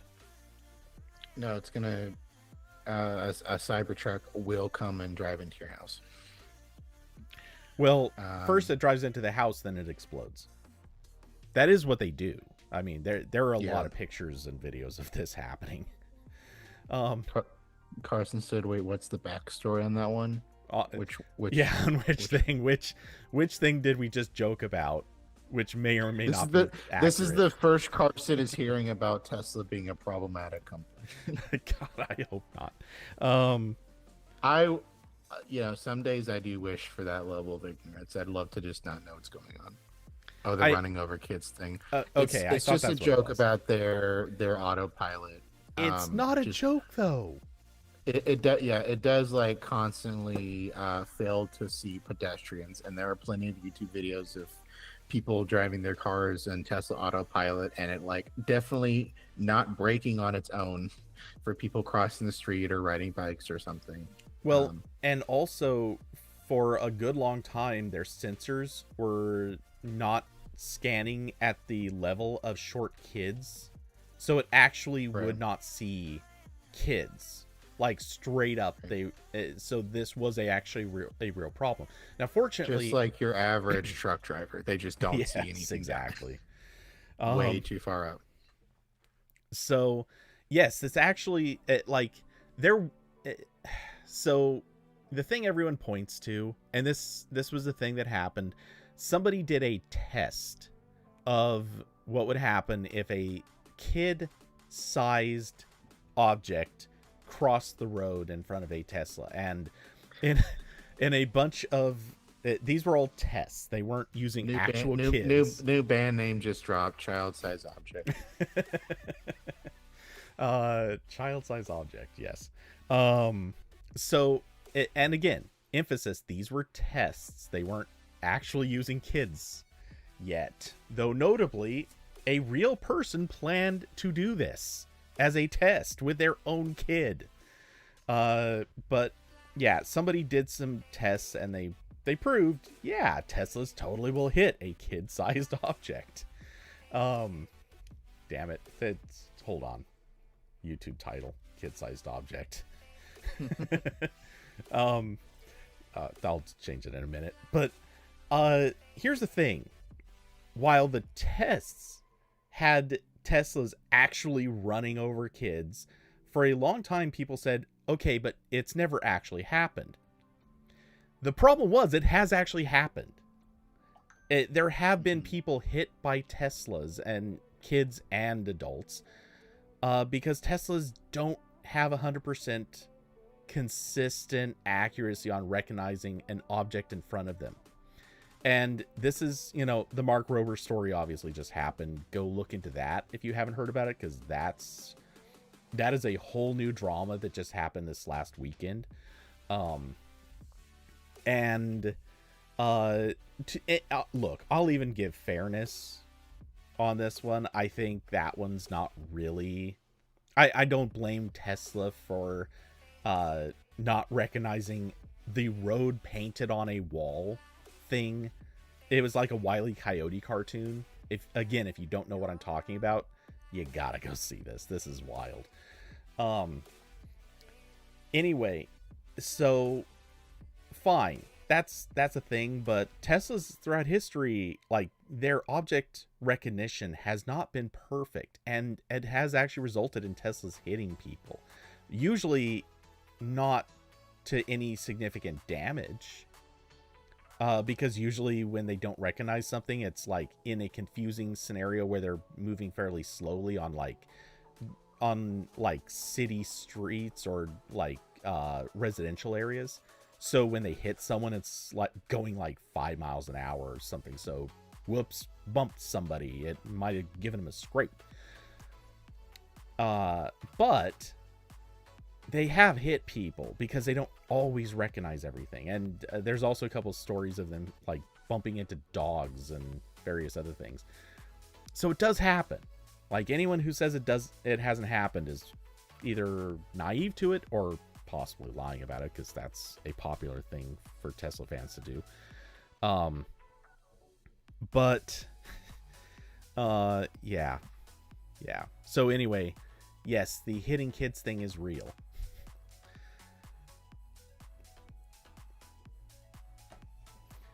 So yeah, Apple needs to stop being bad. Yes. In conclusion, and just to put a really to cap that point, I want to quickly also share.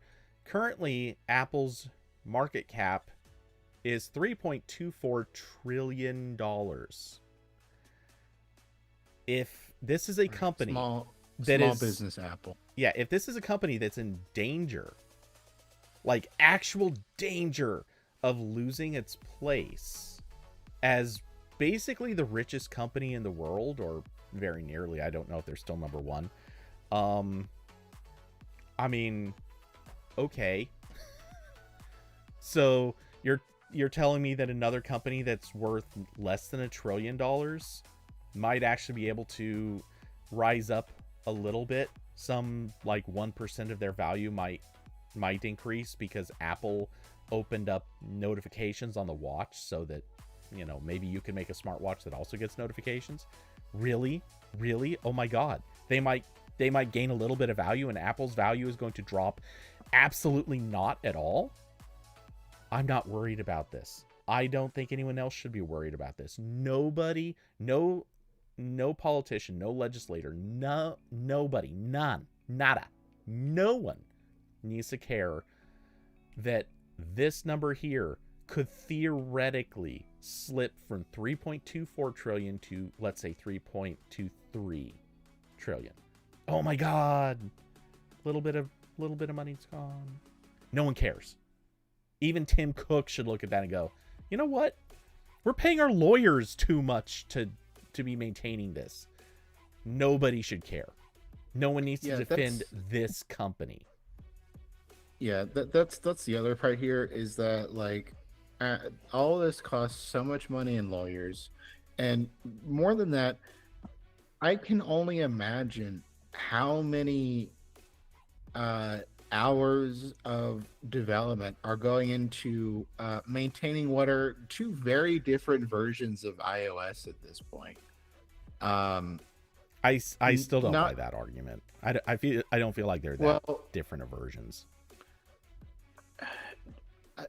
Yeah, but go on. Finish what you're it's saying. Like like just all that together, like that's also costing Apple a lot of money. And yeah, the EU iOS might be different than the US iOS, but they have to, fully test both of those environments all the time. Like there's just there's a lot of waste going on here because they won't play ball at all. It's kind of silly. Carson said you're talking about iPadOS.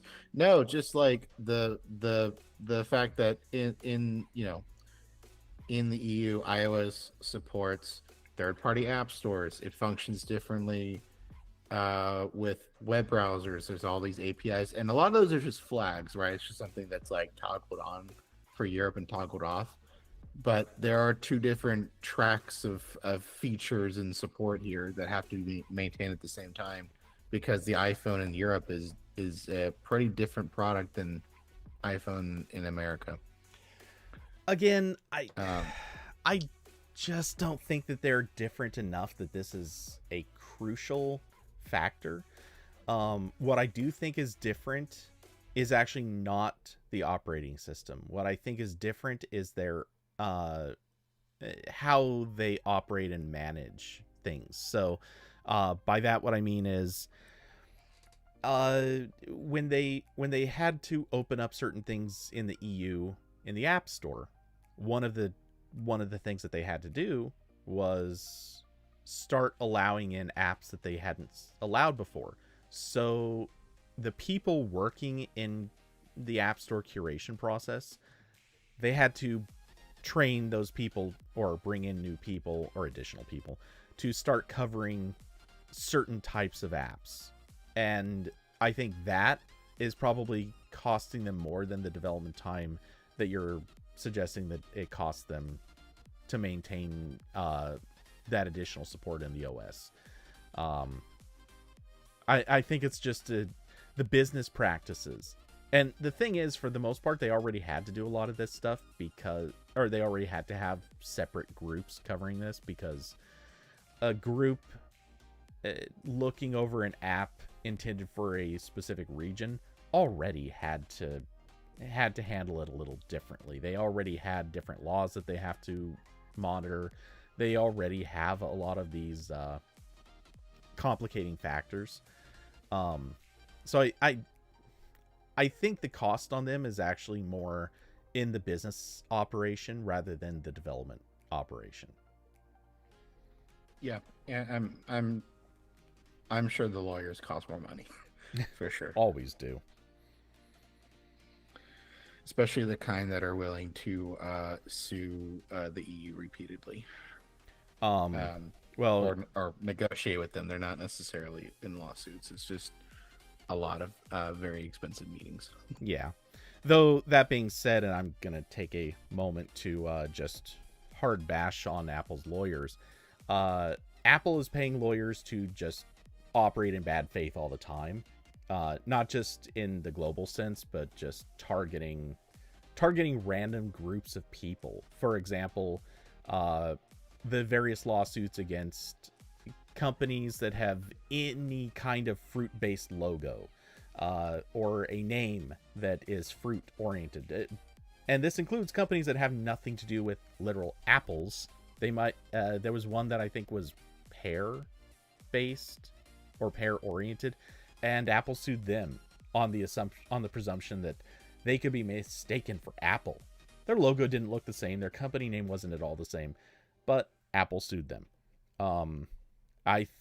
Apple is also paying lawyers to, again, act in bad faith regarding things like, targeting copyright infringement over things that are not copyright infringement. Or, I could obviously go on and beat this drum from personal experience, because I've even tried dealing with Apple's lawyers over some bad faith claims that they've made against me. So, and I am actually legally protected now in the sense of saying they have operated in bad faith. If I could remember the name off the top of my head, I'd even love to call out the law firm and send people to their doorstep with bags of poo. I'm not going to do that, but I would laugh if someone were to choose to do so. I am now legally protected, and having said, I am not encouraging anyone to do this. So, to that law firm, F off, you trash bags. Anyway, shall we move on before I actually get in trouble? Speaking of Apple locking devices out of their ecosystem, Pebble is back. So I think we talked about this on some whenever this was announced. But one of the Pebble founders, Eric Mijkowski, Eric, I'm just gonna say Eric. Eric is rebooting Pebble hardware production. So he previously asked Google if they could release the operating system code for the Pebble, because Pebble was bought by Fitbit, which was then bought by Google. So Google owned that stuff. And Eric asked, hey, since you're not doing anything with that, can you release it? And Google, to their credit, was like, yeah, sure, here it is. So all that's on GitHub now. And the other component of that to getting Pebble smartwatches back was obviously you need to make them again, because Pebble watch production ended years ago. I don't remember exactly when. They were sold to Fitbit in 2016, but I think it was somewhere around there. Anyway, it's been a very long time. So now there is a website called repebble.com. It's spelled just like the rock, repebble. and you can go pre-order the next production runs of Pebble watches. And the ones that are available right now, which are called the Core 2 Duo and the Core Time 2, I'm not sure if Intel will be happy with one of those. But the Core 2 Duo is basically a slightly changed Pebble 2. So it's, the normal low-end square one. Has a 1.2-inch e-paper screen that is black and white. It has a polycarbonate plastic frame, and it has a barometer and a compass, and IPX8 water resistance, 30-day battery life, which I believe the previous one of these was like 7 days. So that's pretty nice. Running the open source Pebble OS, so you can sideload apps on it, step and sleep tracking, all that fun stuff. And then there is a more expensive Core Time 2 that has a slightly bigger screen that is color ink, and is also a touchscreen instead of just buttons on the side. So you can pre-order those if you want. The Core 2 Duo is $149, and they estimate shipping starting in July. And the Core Time 2 is $225, estimated shipping in December. So quite a while away.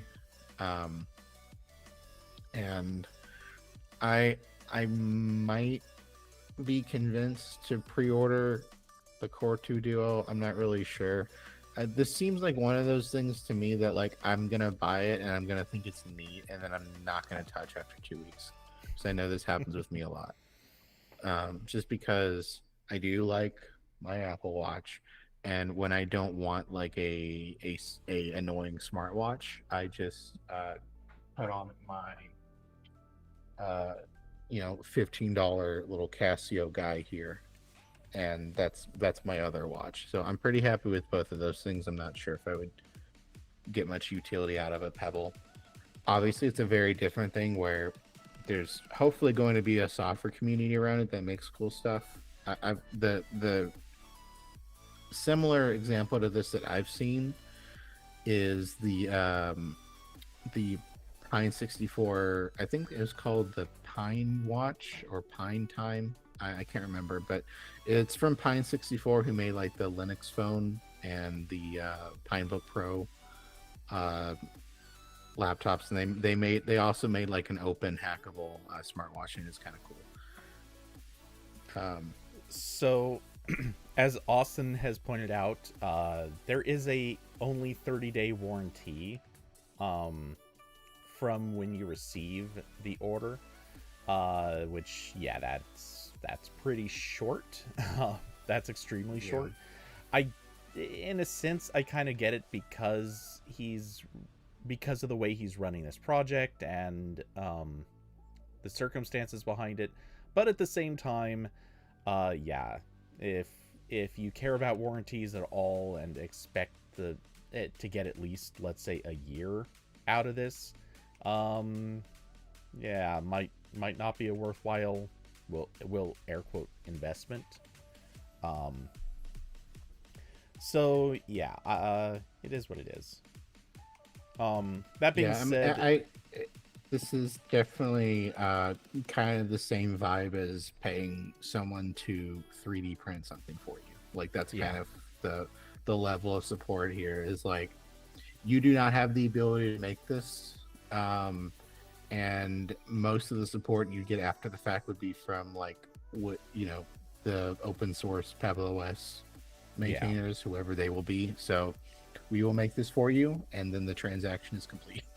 Pretty much.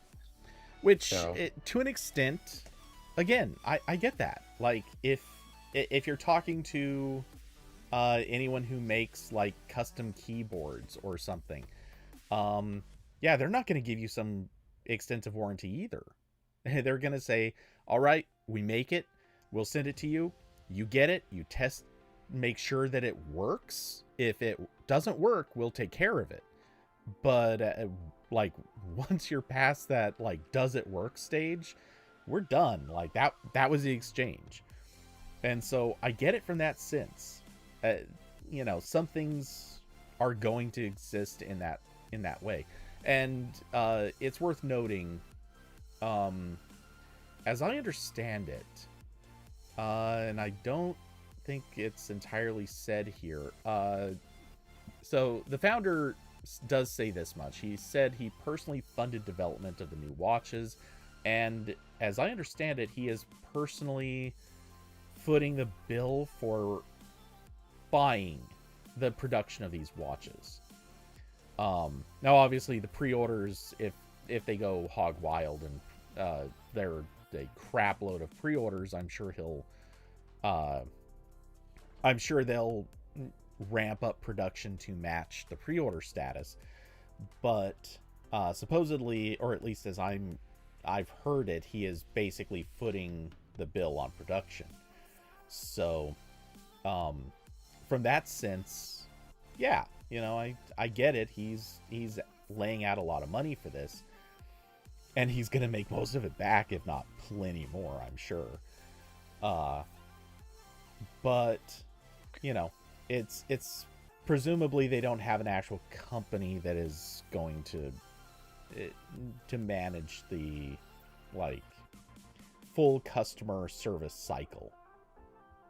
Yeah, and again, this is something that like Pine 64 does all the time, and a couple other companies in this space where like you have demand for a hardware product, but not necessarily enough to sustain constant production runs. Mm-hmm. So maybe if this worked out and is successful, and a bunch of nerds really like the open source hardware and software, maybe there will be more manufacturing runs and maybe continuous availability. But that's a while off. Yeah. And I will say also, I could be tempted more if they were making a replacement Pebble watch steel, the one that like looked a little bit more like a real watch. It was still a square watch because they had the Pebble. I think I think it was the Pebble Time Steel that was like a squarish one. It kind of looked like the Asus Zen watch. Yeah. From back in the day, like a sort of a traditional square with rounded edges watch, and then they had the Pebble Time round that was like a round eating screen. And I did want the square one that looked a little bit nicer back in the day, but that was when I didn't have as much money. I didn't have a real job yet. So I didn't get it, and then I think Pebble went bust, and I got a Samsung Gear Live when that came out. So that's the one I kind of want. I'm not so much interested in the sort of this design, which is definitely more like curving to. It's definitely more like smart band design for sure. Mm-hmm. So I don't know. Maybe I'll get a used Pebble Time Steel if it can run the same open source stuff. I haven't checked any of that. But yeah. So I'll since I've been staying relatively quiet on this subject, I will say, by the way, I had up images of the Pebble Time Steel. Now this is a Pebble Round, or Pebble Time Round, whatever. So yeah, they did experiment with a few different things. I will say I'm not touching these. I don't mind having a watch that I charge once every day or two, or usually every 2 days. I don't mind that. I don't mind the annoying notifications. I don't really find them annoying. If anything, not to say I don't have complaints about the Pixel Watch, but my complaints are certainly not things that would be solved by Pebble. So, yeah, I have no particular interest in going that route. Even if I did, my experience with Pebble, the company, in the past was not great. I've already kind of talked about that in the past. So yeah, not gonna be jumping on this boat myself, And even if I did, uh, to me, these watches, they don't really. I look at them and I think, wow, they look like something that I would have been okay with trying back in the time period where the original Pebble came out. They, at this stage, I feel like they don't look. Look, I'm not expecting stylish, but I feel like this looks a little too much like something that fell out of a Cracker Jack box kind of thing. And I don't really care about what they offer. Just in the sense of like, they're smartwatches, but they don't do most of the smart stuff. They're they aren't. They're just little. They're little doohickeys. Yeah. They're little neat things. Yeah, which is interesting. Cute little apps. But they're not doing the things that I want from a smartwatch. They're not pretty. They're not stylish. They're not fashionable. They're expensive for what they're competing against. And for much less money, you could go get. Honestly, you could go get like activity trackers that actually literally can do more, at least in the sense of like activity tracking, and then pair with your phone and produce more value. And those even look better. And I'm not saying that this isn't still an interesting project, and certainly some people would like it because of the open source element and being able to put on your own apps, which, okay, you can certainly do that, and that's something like activity trackers wouldn't really offer. But this feels like a very niche audience thing, and I'm definitely not part of the right niche for this. Yeah, and I forgot to put this in the show notes. I'll put it in here. I love Mac that you call it Rumors show notes. shared. Yeah, it's a little. I mean, it's a note. But the Pebble site added a special warning that shows up if you're trying to buy one and you own an iPhone. That is basically setting you up to be disappointed. So some of the warnings you get about these watches with an iPhone is there's no option for sending text messages or iMessages. There's no option for replying to notifications or taking actions. There's very little inter-app communication, which makes it difficult for Pebble to work with other iOS apps. If the iOS app is closed, the watch can't access the app or the internet. The watch cannot detect if you're using your phone, so it will buzz and display notifications if you get one. That's the thing that Apple Watch doesn't do. You can turn that off. And there's no easy option for developers to create watch faces and apps for Pebble that would be available through the Pebble iOS app. So everything that's kind of expected, again, goes back to the last conversation of Apple just doesn't have the APIs for this stuff for other companies to use. Well, and some of these have nothing to do with the API.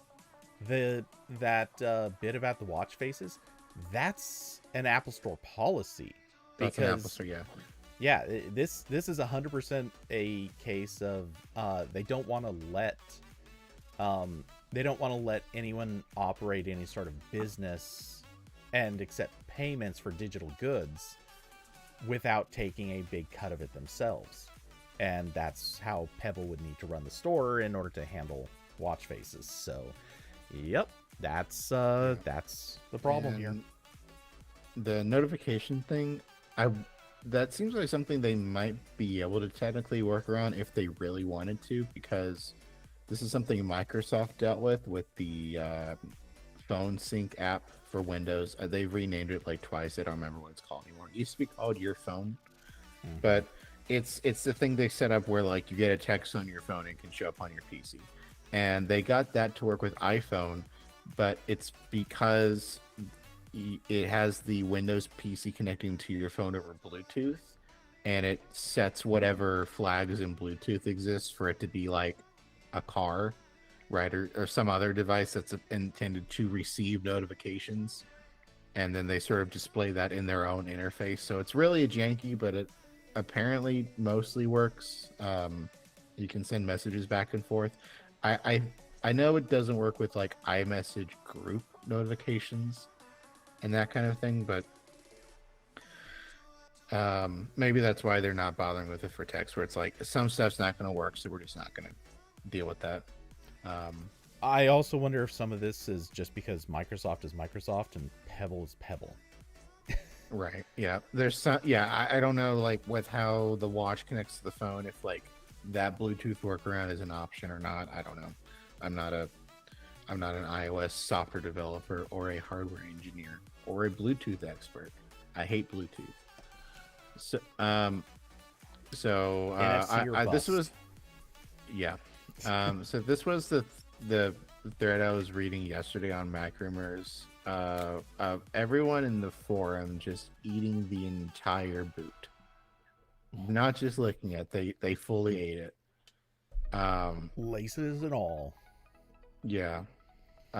Like someone like some real smart guy here is like, sorry pal, but why would Apple make it easy for you, a third-party company, to replicate the functions of the Apple Watch? And then someone else said, they're still around. This is the first comment, by the way. So person, rushing to type this before anyone else. They still around, yawn, using my durable Ultra 2 without issue. Okay. No, they're not still around. That's the point. They just got back. So, whatever. All the responses here are very predictable and everything I was complaining about before, where it's all like, oh, you don't like it, Pebble? Why don't you make a phone that you can set your own rules for? I'm very smart. And of course, I see at least a few comments that are also trying to do is the Core 2 Duo powered by an Intel Core 2 Duo? Yeah, okay, Chief. That chip wouldn't even fit inside the watch, but cool. Glad you asked. Pebble was asking for some Intel jokes with that name. Yeah. That one's on them. Yeah, okay, I'll give you that. So, so you can go buy a Pebble if you want. I don't think I will, but there's always a chance I will make a dumb financial decision. This is my promise. I do those quite a lot. Yeah, and we pick on you for plenty of them, but yeah, like I said, I can guarantee I'm not going down this road. I'm just not even interested in getting either of these. Don't get me wrong, if I somehow ended up being sent one for review, I'd take it seriously and review it, but yeah, this is just never something I'm going to spend money on. It's so far out of my interest territory. As Carson says, ask for a review unit. The thing is, I don't think they'd even want to send one to me. Just in the very sincere sense of, like, I have so little interest in using this in any day-to-day sense. Not to say I haven't reviewed products that I have no interest in. I have, and I've taken them seriously, and I reviewed them properly, but yeah, there's just some stuff that's never going to be of interest to me. Also, like, unless they have continuous production, there's not really a point to review units. Because it's like, by the time you get your review done, there's going to be like whatever's left in the warehouse, and that's it. Until they maybe do another run, if you maybe still want one 8 months from now.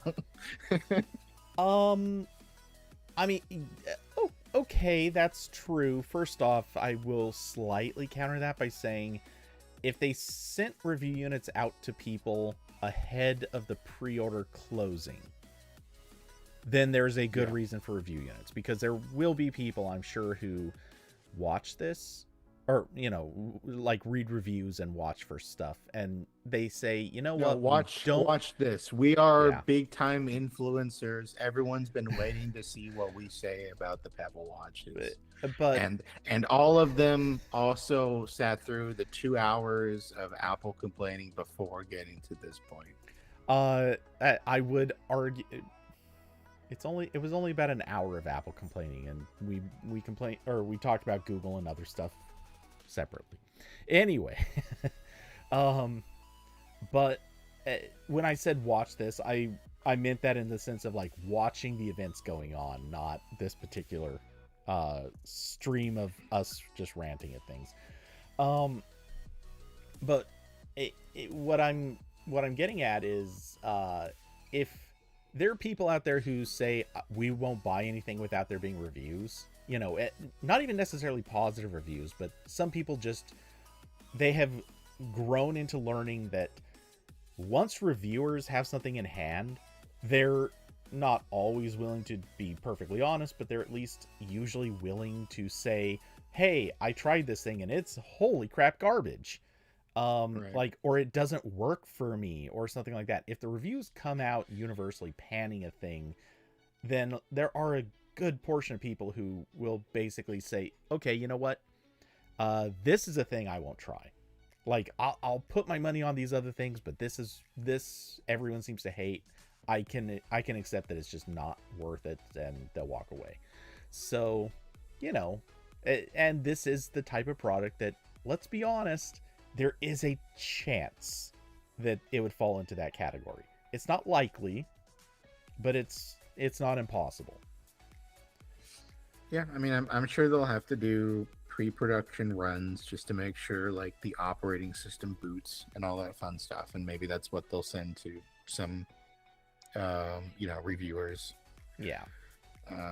So yeah, I mean, we'll see. I do hope it's successful and they can keep iterating on like the design and maybe come up with some other cool uses for this stuff, but I'm not sure for now. For now, I think I'm good. Yeah. Check back in though. There's always the chance I could do something stupid. Yeah, and I have said this before, I'll say it again. The one thing that makes me kind of happy that they're doing this is it creates a perfect opportunity for me to sell the Kickstarter edition unopened that I still have lying on a shelf in my house, because that thing is worthless to me, but to somebody out there, I bet they'd be really excited to have something that is however old that is. That's like 10 years old. And it's red. Because the Kickstarter editions were red. I honestly don't even know if it would still work if it was charged. Hopefully there's not a spicy pillow in that box. And there could be. I honestly can't know, because that's the special sauce about a thing being completely unopened. There might be a bomb in Cody's house. We don't know. It does not exist. I mean, I do have a MacBook Pro that's a little puffy, so there actually probably kind of is. Yeah, I think I still have my Moto 360. I still have that somewhere, and I honestly don't know where. So yeah, that has been my only real case of spicy pillow of something I've owned, and that got quite bad. I've only had, I think, 2 spicy pillow things. Mm-hmm. Maybe and to maybe be 3. To be clear, by spicy pillow, we mean the lithium-ion battery has expanded far more than it was ever supposed to, and you should not use it because it will blow up. Actually, not only should you not use it, you should actively try to dispose of it. Granted, however, I think this is worth throwing in there.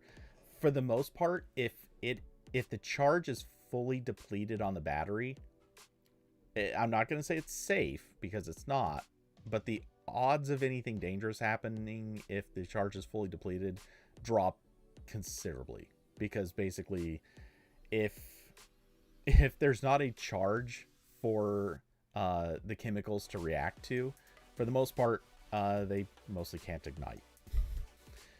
That's not to say that the chemicals possibly expressing their way out of the package would be a good thing, because that's definitely not good either. But yeah, very little chance of ignition. So at least that's my understanding. If somebody knows different than this, please tell me, because it will prompt a very expedient removal of some items that I have in my house that just should not be here anymore if that's the case. Yeah. So speaking of things that are dead, Google Assistant is shutting down.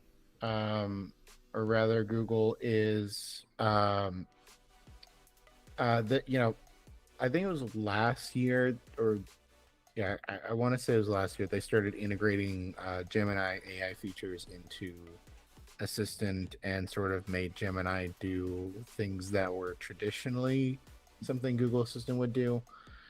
And definitely the eventual goal was always to like merge those two things together, whether you want that to happen or not. And kind of what Amazon's doing with Alexa, right? Where a lot of the sort of traditional smart home stuff is still going to work like it always did. But the actual like behind the scenes infrastructure for that would lean more on generative AI when the situation or prompt demanded it. And yeah, that's what they're doing now. So they're working to roll out Gemini on all of the things that currently run Google Assistant, and then when that's done, Google Assistant as a standalone non-AI infused thing will not be around anymore. So they say over the coming months we're upgrading more users on mobile devices from Google Assistant to Gemini. And later this year, the classic Google Assistant will no longer be available on most mobile devices or available for new downloads. And then they're updating tablets, cars, and devices that connect to your phone to Gemini. So, yeah. So, hooray, the forest burning can accelerate. Yep. Yeah, so I don't really know what to say about this, except this seems to be one of those things where everybody knows that accuracy of AI systems can be a little bit wonky, and it's a little unclear how good Gemini is going to be at some of this stuff. But I also don't know that it's necessarily going to get that much worse, because the Assistant was already kind of, janky sometimes. Yeah. I don't really have an opinion here. This just seemed like something that was gonna happen. So now it's definitely happening. Well, yeah, certainly we already knew it was coming. I definitely have, I had some good times with the original incarnation of Assistant in the Allo app, rest in peace, and my original Google Home speaker, which I still have, but definitely cool for the time. You bringing that up just gave me a bit of a flashback to that time when Rita decided to highlight how there was like 3 or 4 different versions of Google Assistant in existence, depending on which thing you were using it with. There was a version in Allo, there was the version that was on Assistant speakers, there was a version in the car, there was the version on your phones. There might have been another version or 2 out there, and I just am not thinking of them. But yeah, that like each one was capable of different things, and some of them had different voices, and it was a weird mess. Yeah. So say your goodbyes to Assistant while it's still around. And it will thank you for saying goodbye sometimes. Yep. Yeah. And then the next thing is kind of short. Is Plex announced some big updates. Really quick, I feel like pointing out, you say it's really short, but oh my god, have we proven on this episode that the topics we didn't think would take a lot of time, holy crap. Well, it's gonna be short because I'd like to leave. There we So go. yeah, so Plex is changing their pricing stuff. So now Plex Pass, which is the thing that unlocks all the features in Plex, will cost $6.99 a month, $70 a year, or for lifetime, $250. And the current lifetime price is $120, and that is still accessible until April 29th. So if that seems like a thing you want for yourself, or maybe you also have like a friend or family member using Plex and you want like an early Christmas present or something, go ahead and get that license. Um, and it's basically just like this is the first time in more than 10 years that they have raised the price of Plex Pass. So I think this is fine. I know a lot of people are not a fan of Plex sort of commercializing more, where in addition to streaming your own media library, they do have like the live TV channels thing. They have the ability to rent movies in the app, that kind of stuff. And I know that is annoying if all you care about is using Plex for your own personal media, which is me. But I think that stuff is kind of important to keeping Plex on like the up and up with Hollywood. Where like if they continued being like exclusively the thing you use for mostly piracy, I think it would probably be easier to wipe them out. If the big media companies felt they wanted to do that. And the alternative is just the because Plex is not like an open source project, it would just like end if that happened. And there are alternatives. The main one that gets brought up a lot is Jellyfin. Jellyfin is not good right now. So maybe it'll get better if a lot of people are mad at Plex, and more developers join the project. And I hope Jellyfin gets better because alternatives are nice. But right now I don't want it. And Plex is just really good. Like I'm now, okay, full disclosure, many years ago, I wrote an article about Plex, and a Plex PR person emailed me, and they said, "Do you want Comp Plex Pass?" And I was like, "Sure." So I still have free Plex Pass, so that is my disclaimer. I've never actually bought Plex Pass. I'm sorry. But everything's first price hike in a long time. Plex is still pretty good. They have apps on everything and server software on everything, and that is hard to maintain. And right now, actually, they're like rewriting all their mobile apps to fix a lot of the problems they've had for forever. And they even talk about this in the blog post. They say some of the things they're working on, which, by the way, is the one thing I saw here, especially with a little section they have about like the privacy policy stuff. This is what Mozilla should have done with Firefox like a month or so, or whenever that was, that they made like every Firefox user angry and think that like they were selling all the data they're putting into Firefox. This is how you announce things, guys. Mm-hmm. So, little lesson. This is how you do it. Don't write a blog post. It's like, guys, we never had a terms of use before. Now we do. We're gonna use your data. Don't do that, guys. You messed up. So yeah, that's the main change, is that Plex Pass is more expensive, and also, let me get the wording right here.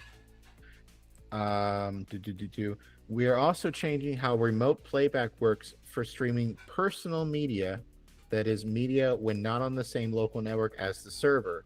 So now if you didn't already share a library with someone, so this is not retroactive, you need the person streaming the media, that account needs Plex Pass, or they have a new remote watch pass, which is $2 a month or $20 a year.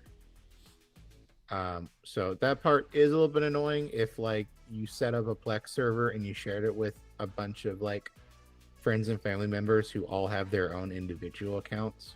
So like this doesn't affect me personally because I do have a Plex server that I put like that it's hooked up to like my TV antenna, and I do let my family access that, but it's still on my account, so it doesn't affect this. Because you can't share TV libraries with different accounts, just like movies and TV shows and stuff. So that Well, part might be annoying, but again, like if that's a concern for you, it is $20 a year, or you can go get the Plex Pass at the current price if you want to, and then that's something also you just have for forever. So maybe one day you want to make your own Plex server, you have everything unlocked. yeah. What I feel. Oh boy, when I see this, part of me thinks that a little of this is. Well, I have a lot of specific concerns. One of which is it kind of feels like if they're making this fairly significant price jump right now, it's very possible the reason they're trying to do this is they're probably about to do some other stuff in maybe not immediately, but say in 9 to 12 months, where they would expect to lose some number of users. So right now they're sort of incentivizing people to go to the lifetime pass because frankly the subscriptions are pretty I don't want to say hostile, but you know, it would take you basically just 4 years of the yearly price before you which is already discounted from paying just monthly. It would take just 4 years to hit that lifetime price. So, and I don't know that people are necessarily going to still be using Plex in that time period, but yeah, that's kind of wild. And for that matter, it would only take you 2 years if you get the lifetime now ahead of the price going up. So it's Yeah. it's kind of obvious. Like a lot of people are about to jump to lifetime, which Plex, if this happens, is going to suddenly be in a position of saying, well, now, you know, what happens? We will now have all these lifetime subscribers or lifetime pass holders who are never going to pay us anything again. So I kind of wonder if this is either in advance of introducing some new system for bringing in money, or they're going to do something that somewhere down the road would have scared off a lot of people. Something to that effect. Yeah, I think my assumption is that they've worked out this math where I think a lot of people are using Plex to watch from someone else's account, and That those too. are the people that they will probably be able to monetize with that was $3 a month tier. I think that's probably their new game plan, to keep the lifetime as like a viable option people can buy, which that's great. Like until they go back on their word on that, that's pretty nice. It's something that like Adobe won't do anymore. Yeah. And a lot of other companies. So if they can make it work, that's great. And yeah, and they talked about some of the new features they're working on, and yeah, I mean, again, like I know no one likes price increases, and Plex has invested a lot of time into features that I think a lot of their users don't care about, but it's like I think the stuff they need to kind of be working on to give the appearance that they're not just for piracy. Yeah. So that they can keep being like a company that makes really good software and pays everyone working on that, which I'm in favor of. So hopefully it works out. I will say, as someone who is a freeloader, as Carson pointed out, so I have no right to ask them of anything. But I would like them to try making some kind of like VR app again, or at least like a nice web wrapper of sorts for like the Quest and that kind of stuff. Because I have used Plex is actually the best like viewing thing on my Quest headset, except for the media player that plays files right off my home server, because the Quest web browser doesn't support like any of the DRM stuff that like every streaming service needs. So if I want to watch something in higher than like 480p, which matters a lot in the headset when you can see all the pixels, like most stuff there doesn't work. In terms of high quality, high resolution things I can watch, I got Plex, I got my whatever files I have on my home server streamed to the Quest, and I have YouTube, and that's it. Not even YouTube purchases, that doesn't work in there. So I would like Plex to maybe work on that a little bit. That seems like it'd be cool.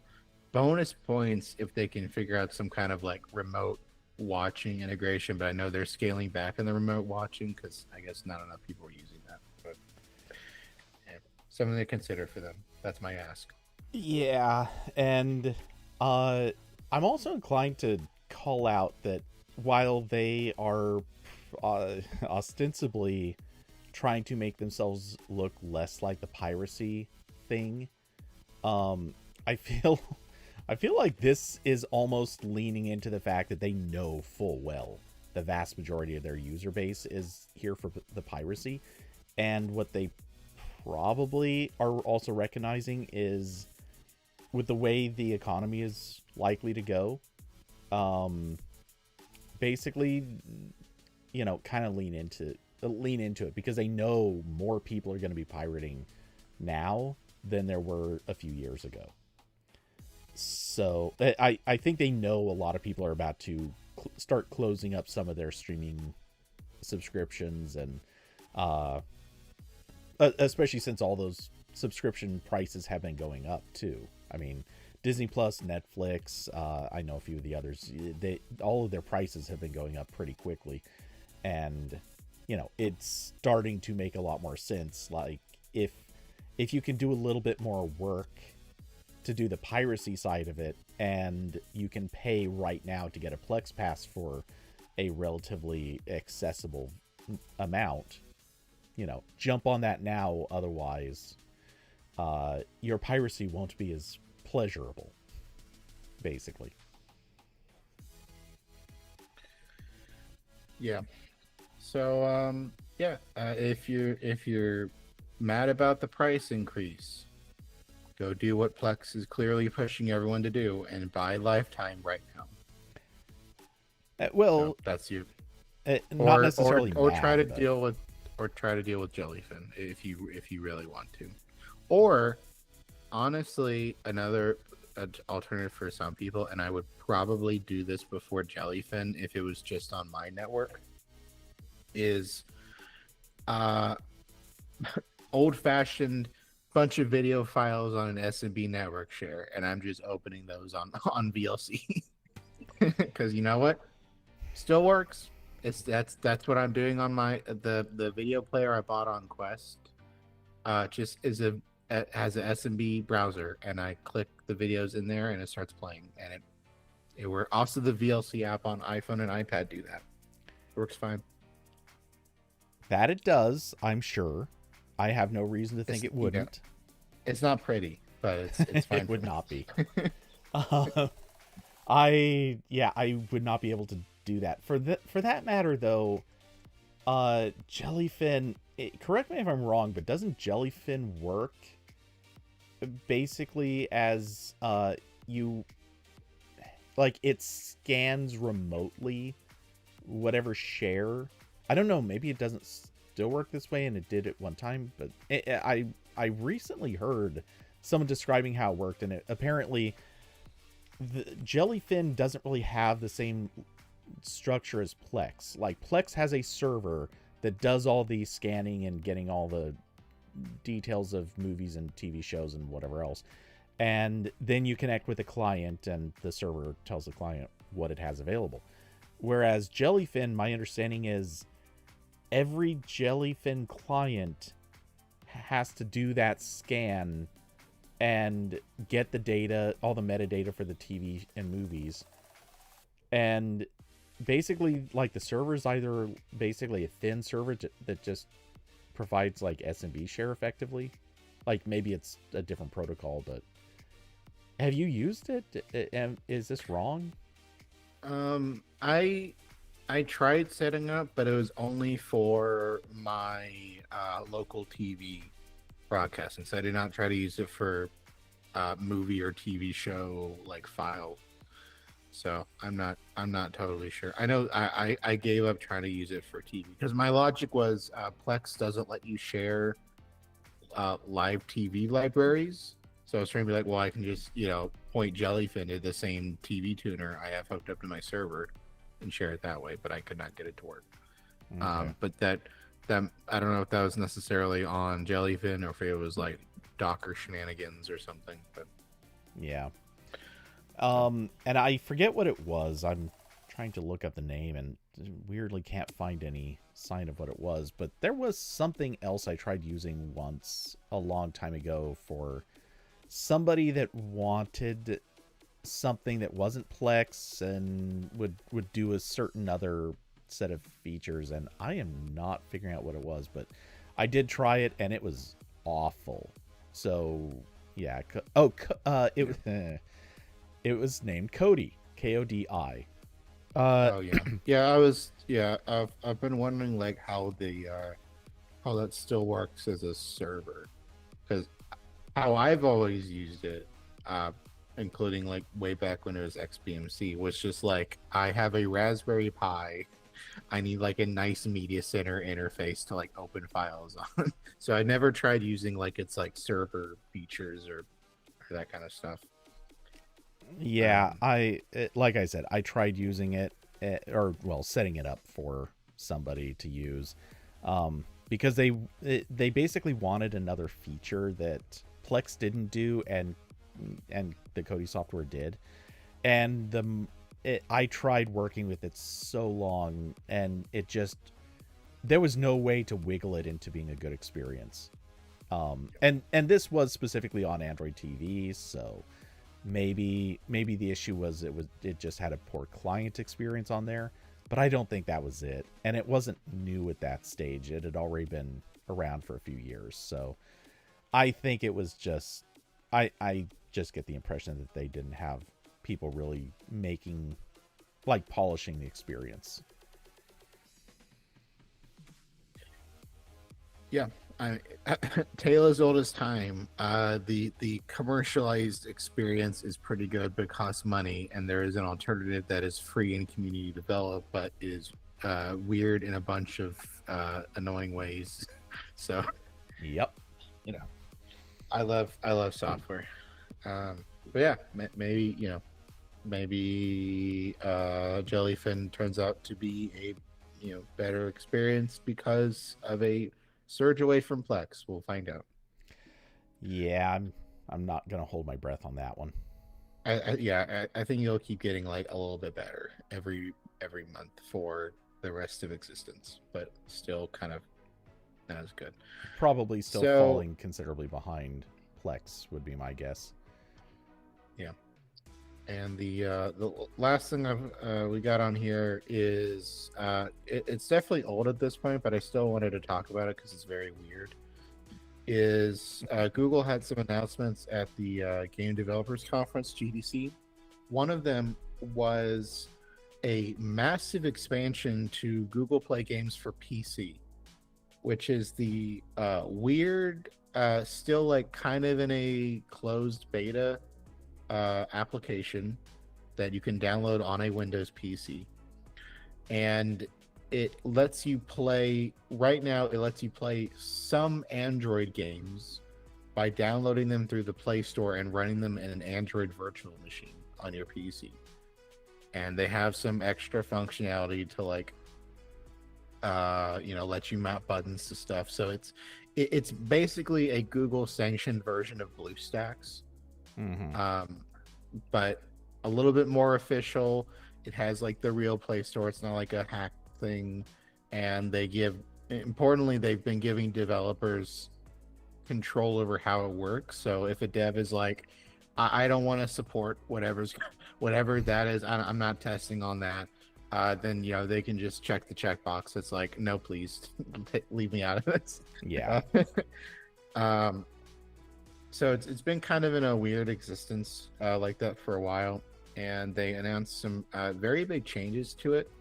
So the first thing is that it's going to distribute PC games, like just normal, I'm assuming Windows executables, but you download them through the Google Play Store, and I guess just instead of getting the Android version in a VM, it just opens the PC version, and they're building a Google Play Games API that's native for PC, so it can, I'm assuming do license checks and plug into the social features in the same way that Steam has the Steamworks API for that kind of stuff.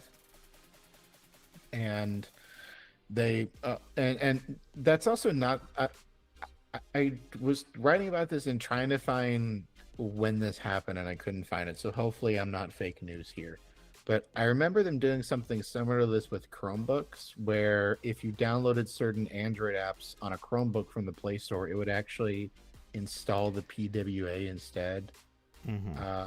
Like I want to say they did that with Twitter and a couple other apps back in the day. So I don't think this is the first time Google's done like you install it, but you don't think about too hard about like the version you're getting kind of thing.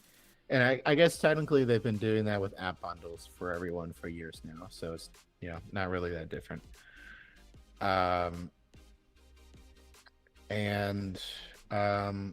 Beyond that, they're going to have some like exclusive PC games. So you can just be a PC game developer and put your games on Google Play, and they will show up as a thing to download for the people who have this installed.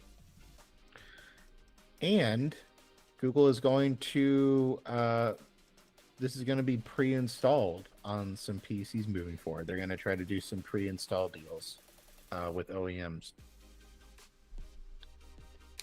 And then the last thing that makes this much more useful is this will now be opt-out for Android app developers instead of opt-in.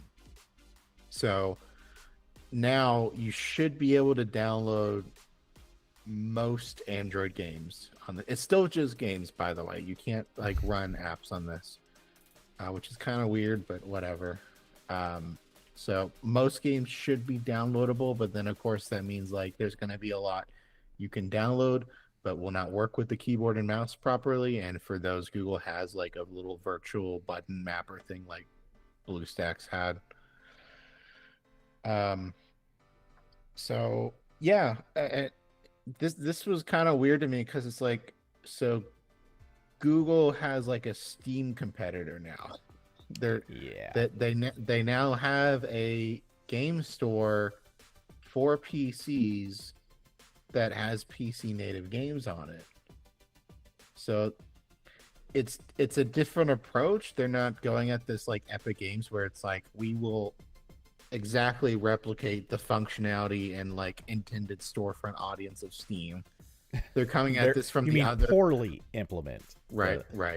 They're coming at this more from like, you will install this because you want to play whatever weird Candy Crush clone you have on your phone, and also, hey, we got PC games in here too.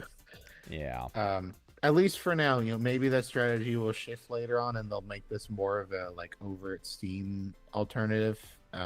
Maybe they can get like more PC games to be interested, but they're definitely coming at this from a different place than like Epic Games, where Epic is like, we're going to pay $1 more billion to have Borderlands 3 on PC before Steam. This Google's with this is has been more like, here's a bunch of like, you can even see it in the little scrolling image they have in the blog post. It's like, here's a bunch of RPGs that only exist on Android and iPhone, or maybe only Android. And wouldn't you like to play those on your PC sometimes too? And you can, sync your data and your purchases. And that's still kind of that seems like the main audience of what they're going for. Still, it's just also like, hey, we got some PC games here too. Like when you download Genshin Impact, it's going to download the PC version instead. So yeah, definitely interesting to see them try to do this. And also, I do think it's a little bit weird before that they didn't try to support Mac at all, because they have a very good Android emulator for Mac already in Android Studio. And in theory, virtualizing Android on Macs would be better because Android apps are more intended for the ARM architecture and compiled for that. And that would be native virtualization on Mac. But now that they're leaning into what they say native PC, I think they just mean like a Windows executable. Doesn't really seem like they're all that interested in Mac.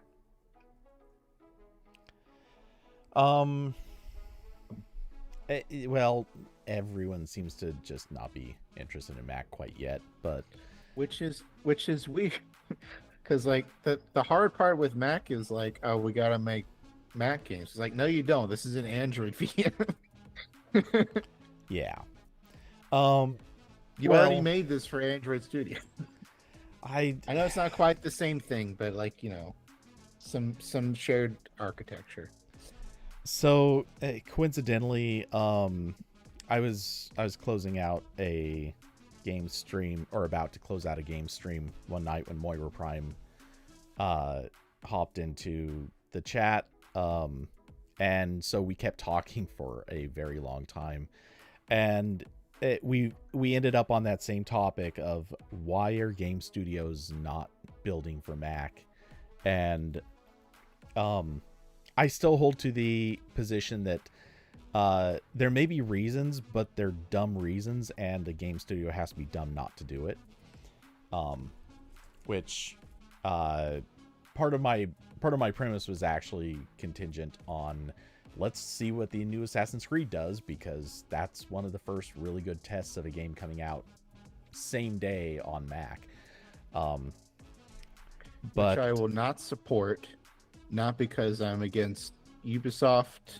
Corbin is against black people and women. Right? Yeah. It's really just because I don't want to play an Assassin's Creed. That's it. They should simply try releasing a game on Mac that I want to play, that also, importantly, will work without me thinking about it with multiplayer with PC people. That is where all the Civilization games fucked up. Is they're all like slightly different builds than Windows, so the multiplayer doesn't work. So I just have to, I own Civ 6 on Steam, but I still have to run it in parallels to do multiplayer because the multiplayer only works that way. So yeah, anyway, so I won't rehash the entirety of my argument for why it's insane game studios aren't supporting Macs, even though seriously anyone could look at the numbers and just say, yeah, you probably should. They spend a lot more money and they're clamoring for games. Regardless, yeah, they all got pretty good GPUs. Yeah, well, really good CPUs and pretty good GPUs, plus, frankly, a much simpler hardware configuration to support. There's just less variation, which is the thing everyone liked about iPhones and iPads for a long time. But all that aside, yeah, what you're saying is dead on. Like, why would Google not want to support Macs on this when um, all those Android games should run really, really well on a Mac. Like that's you couldn't ask for a better platform for running most of those games because you basically just need the API compatibility layer. You don't even have to worry about the chip architecture anymore because they're both running ARM. So, and this is something every developer could have already told you time and time again. Like, running running Android apps on an x86 is just less efficient in most cases. Yes, you can compile to an extent, but if your game is demanding at all in any of the lower level APIs, uh, unless you're building for those different architectures, yeah, you're going to go through translation layers. So yeah, it's just more efficient. Google does say, I was reading the documentation for this, and they do say that like in most cases your game does need x86 builds for them to show up here. And I don't know how that changes with like all apps being enabled by default. I mean, a lot of games have x86 builds just because Chromebooks exist. But there's definitely a lot of them that don't. And I know that they had like a line in there that was like, if it is literally impossible for you to distribute x86, we'll like flip a flag for you to enable it. But well, part of that also comes down to, if I remember correctly, part of the situation with app bundles is that, I believe, oh man, now I'm feel like I'm about to say something wrong. So, Carson, feel free to correct me because you probably would know better than me. But if I remember correctly with app bundles, the compilation of native level code, I think, is now not required to happen on Google's end, but can happen on Google's end. Correct? Or is that something that always still happens on your end before the app bundle is uploaded? Because I thought it was compiling to like an intermediate code, and then at Google's end it could choose which architecture it's actually building for. There's a chance I'm mistaking this for Apple, because Apple does have a feature kind of like this, where when you compile iOS, I know for a fact Apple has this, but they're not doing it for x86. They're actually doing it between different versions of their A series processors for iOS, because a lot of those have different features in the processor. And so when you compile it to an intermediate form on your computer, upload it, and they for each phone they can basically generate a different version of the IPA file that targets certain versions of the A series processors. I know that they support this. How much they use it, I don't know, because that's weird. And they don't seem to really distribute different IPAs yet, which is part of why those things are freaking gargantuan in size. But yeah, so I don't know if Google was doing this or not. I know Apple is. If Google is doing it, then logically the only reason you wouldn't have the ability to x86 builds is if you're writing native code that specifically targets ARM. And if that's the case, it is what it is. And if you just never provided x86 target, then tough luck. It'll never run there. Yeah. Carson said, I think it's handled by Android Studio, or the Play Console doesn't work maybe. And also Play Console, most apps need to be app bundles, which would presumably be processor independent. I mean, most Android apps are processor independent. Don't say that. Because the native, the NDK is very much uh, the NDK can certainly work with any processor, but you can build code that is architecture dependent. Plain and Right. simple. Yeah, because the native layers, and I would imagine that's going to affect games more, just Yeah. because like a lot those are all using like Unity. Uh, well, yeah. If it's Unity or well, technically Unreal, though I don't think anyone's really using that for mobile, or very few are using that for mobile. Um, but yeah, I can't remember what any of the other game engines are. But yeah, most of those just offer multiple architecture support. Um, though I don't know how limited that is. Wait a second. Did Corbin stream freeze? It did. Corbin do be frozen. Hold on. Let's try refreshing this page.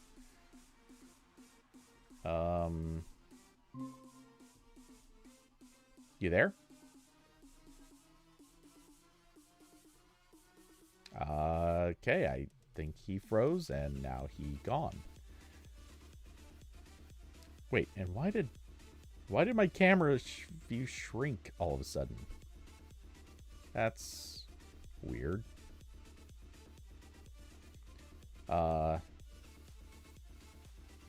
Okay. Yeah. Who knows? Native apps have crashed Corbin.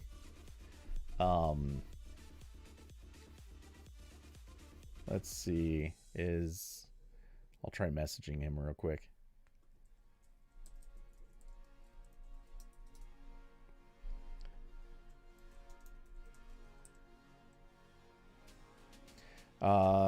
Okay, so the irony is we're like, this is last topic, so I'm not. He might just say he's piecing out. Corporate interweb dev crashed at the thought of not being cross-platform. Oof. That would be pretty validated. Okay, and seeing as there are, I can see the stream is still playing on my end, so I don't think that this was a crash on my side or anything wonky on my side. It is possible maybe Google Meet has gone sideways. Oh, Spectrum outage. Okay.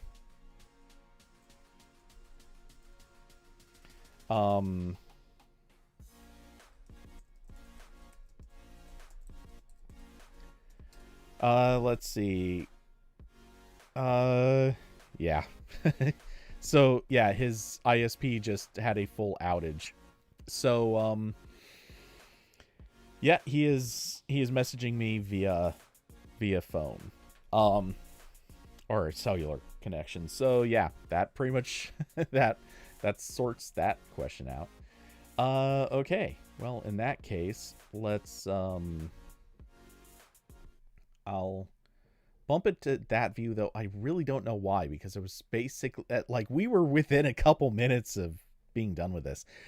Anyway, so yeah, I don't really have anything to add, ironically. The timing is kind of perfect. But I will re-emphasize that this is a wild thing to be doing, because it seems like such a direct, like, middle finger to Steam to start going down this road. Meanwhile, having they're not being directly hostile. They don't seem to be trying to like set themselves up as a direct Steam competitor, even though that is very clearly what would be the intent here. So I don't get it. And they're also I think that this part is in just a little bit more significant. This specific passage right here, the earn back program bring your PC games to Google Play Games on PC to unlock up to 15% additional earn backs. So I'm assuming that this is off of their 30% cut. And maybe I'm wrong on that, but presumably that means that they'd be doing a 15% cut as long as you bring your game to PC. Or if that's at least kind of the presumed intent. So if that's the case, wouldn't this mean they're basically incentivizing game developers to target their platform so that they can get a cheaper rate, and that rate would very notably be cheaper than what Steam charges. So it feels like they're trying to be sneaky competitive here. I don't know. Maybe I'm wrong on that. And maybe there's some other intent where maybe this is supposed to set them up for games on Chromebook, or maybe the idea is to lock in some group of developers that would really appreciate this sort of functionality. I don't know. I can't figure out what the direct strategy is to this for sure. If it's not just like, we want to take on Steam and Epic. If it's anything other than that, I'm not sure I get it. It just seems like it's, we want to take on Steam and Epic. Hoopy, you really imagine they just see the Genshin money and the potential to be the go-to place for that on desktop too, by saving the devs money on porting to a less popular platform? Windows is already only 4% of your revenue. Might as well not even target Windows and just target Android on Windows. Okay, so there's that. Actually, you know what? As I was saying that last bit, and then what you said also just happens so perfectly to kind of finish the thought for me. There's also a possibility that this is an attempt to scoop up Amazon, or scoop up on Amazon. So Amazon announced that they're basically killing off their like Android app store. We covered that, I don't know, a few weeks ago. So that's going to be going away. And for anyone who doesn't know, the biggest reason why people still were using the Amazon App Store is because of the coins. You could buy the currency for the Amazon App Store, usually for cheaper, like at discounted rates, and spend it in games like real money. And so if you liked playing gacha games or games that had pay to win mechanics, basically you could play it on Google Play, you could play it on this, play it on that, and you could play it all pretty cheap. It was cheaper to spend with Amazon than it was to spend with Google or anybody else. Now, I don't see Google reducing prices, so I don't think they're going to necessarily make it cheaper, but I think they recognize that part of the thing that Amazon was good for is that everyone was running Amazon in BlueStacks, or running those games in BlueStacks.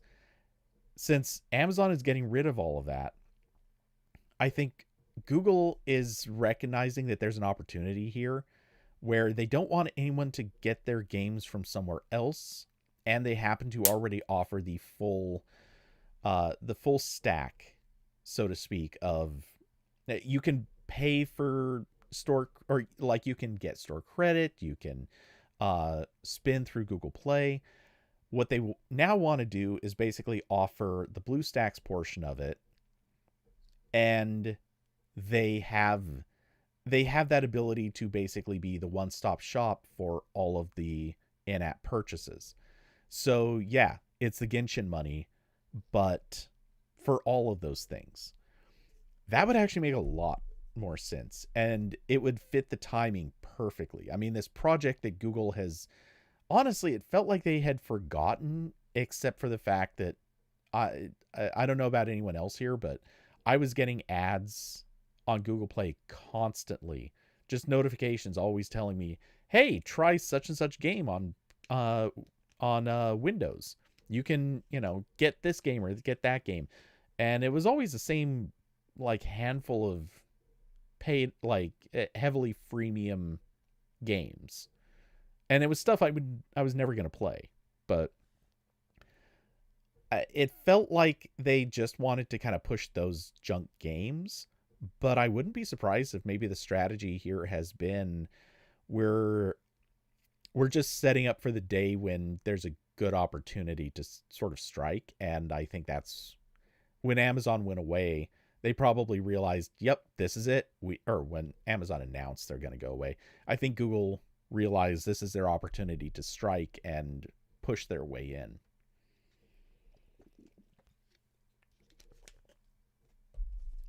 So, um, ironically, this could be Google's opportunity to sort of backdoor their way in. You would argue it's less competing with Steam and more filling in a niche Steam hasn't been interested in providing services and UX for, but that's just semantics. Um, okay, no, I will agree on that. Um, okay, I can close that window anyway. Uh, but it, I'll agree on that, but to a somewhat different level. Like I said, Amazon was already winning in this arena because of the pricing. It was just so cheap comparatively to get Amazon coins for things because what was the Amazon coins uh charge rate? Uh da, da, da, da.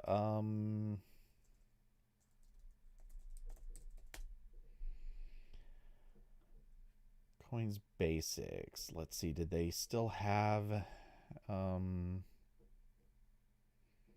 okay, they shut down Amazon coins as of uh February 20th, so almost exactly 1 month ago. Um let's see. Okay. This is perfect. Yay. All right. So here's a Reddit post that just highlights the discounts that existed. So um and this is 2 years ago they changed the discounts. But basically if you bought $10 worth of Amazon coins, um you were actually getting basically a 10% discount. It then moved to 3. But you could go all the way up to $500 worth of coins, and you were basically getting at one time a 20% discount. So I think you basically paid $400 to get $500 worth of coins, which is kind of insane when you consider how big of a difference that makes for whales. Because if you were the type of person who actually did spend, you know, at 100, 200, $500 worth in a month on a game, which there absolutely are people like that. Go on YouTube or Twitch and you can find people who just play some of these games all the time, and half of what they do is just spend money opening packs or loot boxes or whatever it is so that they can get whatever new hero comes out each week or each month or something like that. And they do tons of this. So they spend massive amounts of money on this. And in turn they usually produce just piles of videos that are them playing like all the in-game material instead of like like they're doing the in-game material, making tutorials so that people who one day play their way up to that point by grinding can go and watch those videos, and those videos are suddenly highly useful, and they have long tails on them because uh People just keep coming back to watch. So whatever money the creator, I call them creators, but the whales, whatever money the whales spend today will kind of come back to them in views over the next like 2 years. Anyway, so Amazon, I think, had the lion's share of that customer base, and from there, because of that, like BlueStacks had a really good business going on. I knew of a few people who were those types of whales. They constantly were running ads for BlueStacks on like Twitch and YouTube. Um, and when I say running ads, I mean they literally had like sponsorship deals with BlueStacks. So yeah, uh, if Amazon is effectively going away, a lot of those people are also going to kind of lose. Um, like they're losing their incentive to go with any particular source. But logically now with Android, or sorry, with Google Play doing this shift where they're going to push basically all supportable games into running in Windows unless you opt out. And what game developer is going to opt out of that if they, if they're the type that make money off of whales? Um, this is basically about to become the easiest, lowest friction way for a lot of those people to still continue running games. And that's not to say that they won't still use BlueStacks. They probably will. A lot of them probably will still choose to use BlueStacks just because it's a little better set up for games. Like BlueStacks has macro capabilities. You can do a lot of automation. Um, you can set up. I think you can now do scripting through BlueStacks to some extent. I'm not exactly sure, but I think it's supported. Um, or at least I remember hearing that they were working on it. I don't know if they ever actually finished it. Um, anyway, so I could see this becoming a the reason why Google wants to do this is to push developers into this sort of flow, and the community that also spends boatloads of money. So yeah, I to Hoopy's point, yes, this is kind of taking that route where it's more about like jumping on the Android side of things, try to get the the people who want the Android games on Windows. Um, so yeah, BlueStacks probably should be worried about this because it's definitely going to take away a lot of their business. Uh, but I think that the incentive here, or the motivating factor, is still more that Amazon left the game rather than trying to overtake BlueStacks. Because I don't think Google cares about BlueStacks in the least. Like that's an irrelevant part of the market for them. But their their potential to make money off of all those people who are whales, like this will unironically probably turn into like a uh multi-million dollar per year boost in revenue just off of people who make YouTube and Twitch streams spending money. Uh at least that'd be my guess, because that's where a lot of the money is going to come from. There's also obviously potential for this to go several other directions. Um Again, like they can become a Steam competitor. They can become an Epic competitor. But I don't know if that's really their goal here. But I'd also think that it's probably on their list of goals. Like today, they probably want to make all that money off of those in-app purchases from the gotcha games. Uh, but if this goes well, I wouldn't rule out the possibility that they're trying to also push this into, uh, like setting themselves up to be a competitor in those other spaces. I think that's now my official take is this is totally about scooping up on the Amazon BlueStacks crowd, and then from there we'll see what happens. Um let's see. Are there any other hot takes that are warranted here, or is that probably about it? Um, because I think unless there's an angle I'm missing, that's probably going to be about it. Let's see, Hoopy. An analogy that comes to mind is this seems to compete with Steam in the same kind of way I think that's supposed to be Twitch does, which is all about the kind if games it the kind of games it has. Itch that uh, is that yeah, itch.io. Okay. Yeah, I never think about that. Let's see. Yeah, okay. Yeah, like I said, I never look at this. I've heard of it several times, but yeah, it never really crosses my mind as a thing. Um but yeah, you're right. Will it will have that um just the entire spiritual opposite of indie games. Yeah, exactly. Um yeah, instead of appealing to the indie crowd, this is going to appeal to the gotcha crowd, the pay to win crowd, and yes, also the like freemium game players. Uh I mean, that's what Google Play Games already is. Look, I hate to be just straight up harsh about this, but I think it's also warranted here. It's hard not to look at Google Play these days and just think, yeah, your entire advertising model on Google Play is gotcha games and freemium junk.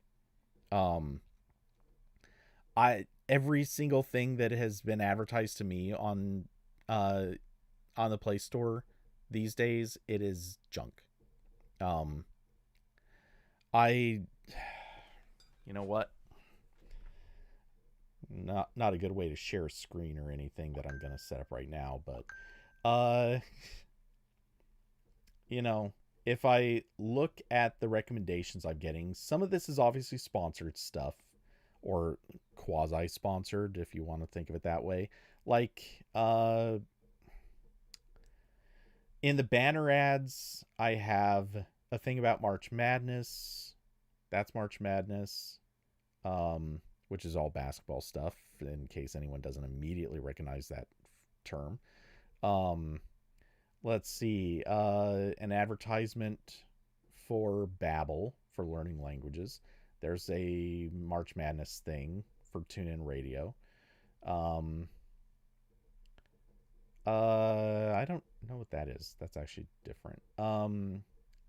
Okay, the banners, it's mostly streaming and music stuff.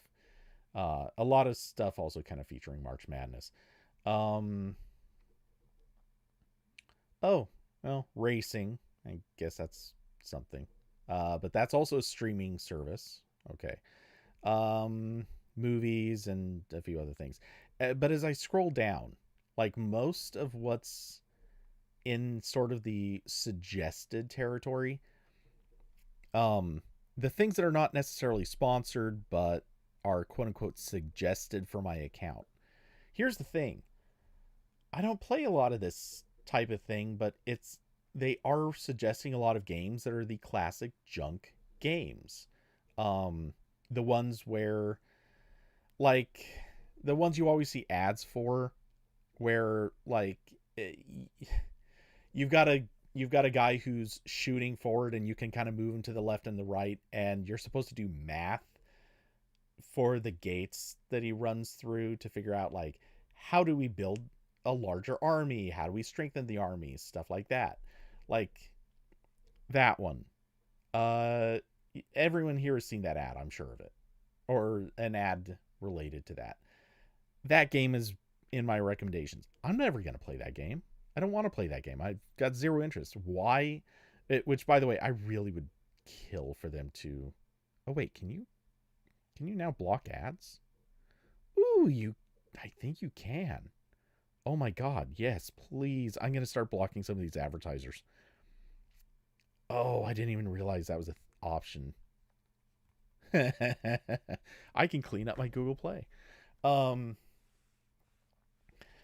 uh, man, that I'm gonna totally no joke. I'm going to spend like an hour on this later, just slowly but surely eviscerating all of the crappy uh game devs that I've wanted to get rid of for ages because I didn't realize you could remove them from suggested.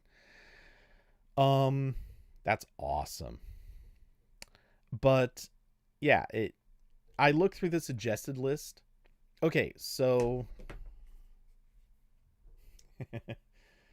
let's see. Solo. All right. Is this going to? Oh, good. It is going to show up. Okay. So, uh,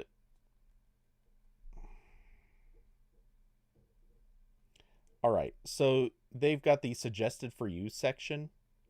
There is an overflow menu right here. Tap that, and it brings up the what's that?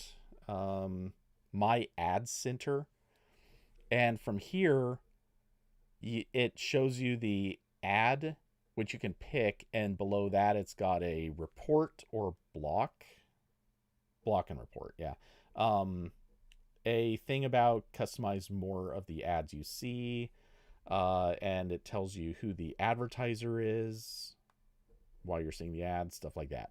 So yeah, you can pick from that, from the vertical list, or sorry, horizontal list up here. You can scroll through, and as you pick each one, really, you, oh, I wonder if maybe it's different by, no, seems like I have block and report on all of these. um yeah, I don't know what the difference is, but do I have ad personalization on or off? um I will check. um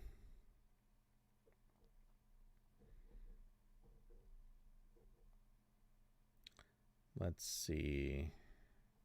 That must be under personalization play.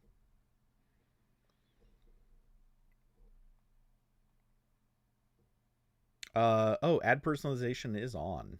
Okay, so I will turn that off. Well, I'm actually going to leave that on just in the offhand chance that it ever doesn't select something that sucks. But yeah, that's probably the difference, is having it on must do that. It's weird because I thought I would turn that off, but I guess maybe I left it on at some point on purpose. Um, who knows? Doing some of the stuff I used to do with teardowns, I left a lot of stuff enabled or visible that I normally would have liked to turn off. Um, so it might have been left on at some point for that. Um, that or maybe I just didn't notice it once when I was asked. Anything's possible. Um, regardless,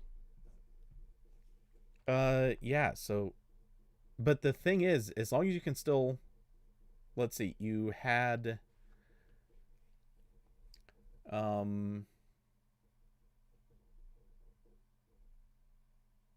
okay, so you only had report button, no block. Um, interesting. So maybe, I know this is a weird thing to say, but maybe it's worth turning on the ad personalization so that you can block all of the junk. I wonder if this is like Twitter, where so Corbin has talked about this a few times.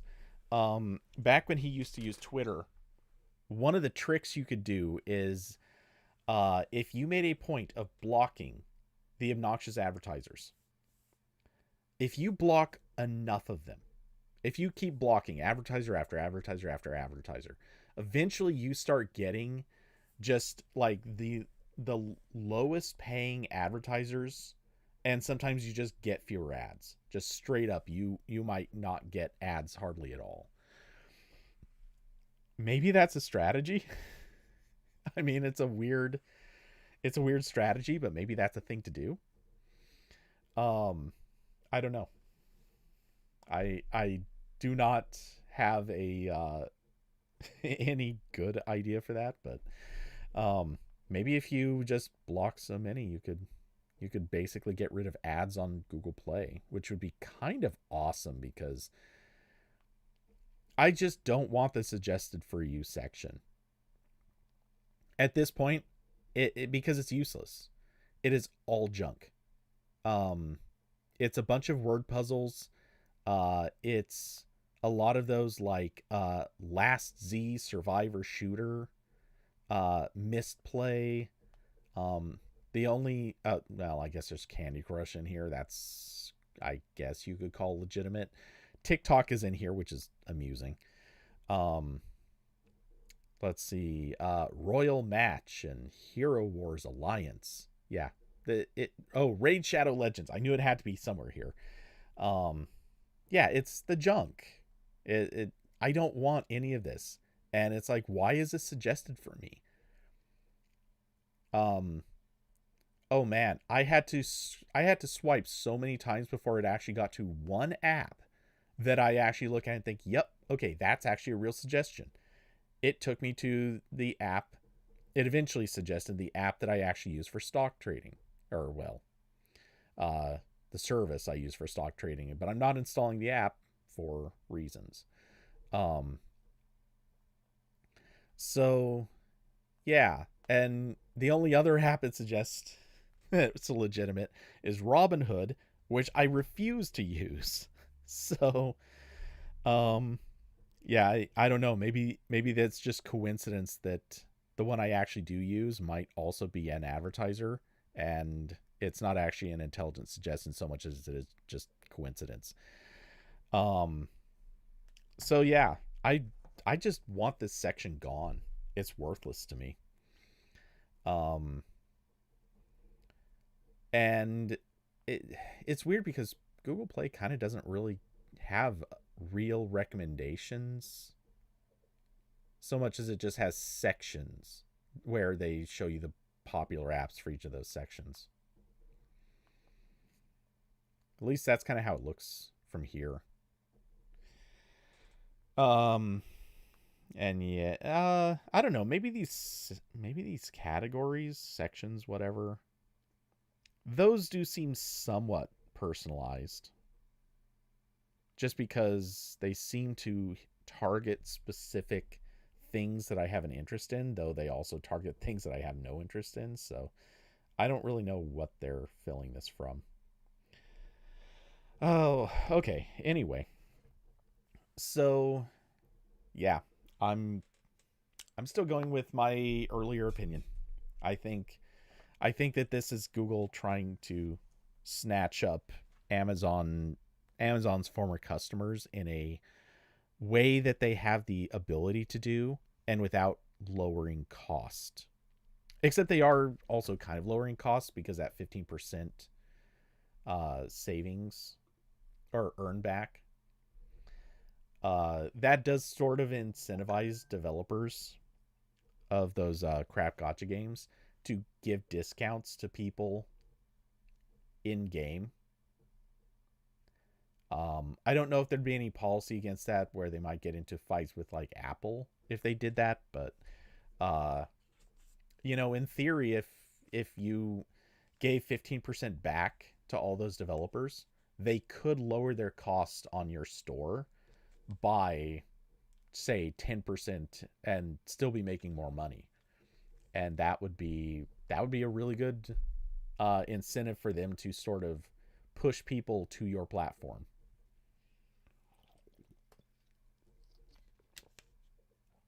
Or they just make more money on you. I mean, that would be the obvious, more strategic strategy is just charge the same on all platforms, but uh, just make more money on Play than anywhere else. um, Okay. So, at the risk of being repetitive, or I guess at the risk of not being repetitive, whatever. I don't know. I'm not sure what I'm saying anymore. I think it's probably a good time to close it up.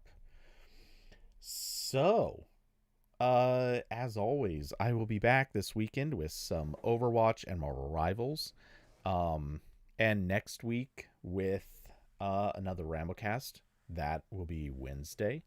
Um, Huge thanks, of course, go out to supporters of the channel David, Austin, Carson, Diablo, and Curvy Mermaid. And if anyone would like to support the channel, there are links down below to Cash App, Streamlabs, and Patreon. Of course, huge thanks to everyone who came by, hung out, watched the stream, talked in the chat room, because certainly you guys are always helpful. Um, it certainly, I think we all have learned things today.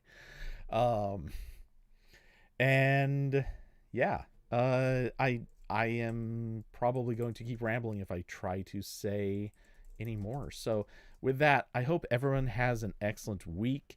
Oh, as a closing thought, never forget, make fun of Elon for literally paying a company to lie about their valuation on Twitter. Oh, by the way, I didn't get to finish a thought on that. So, wrapping up one final quickie thought.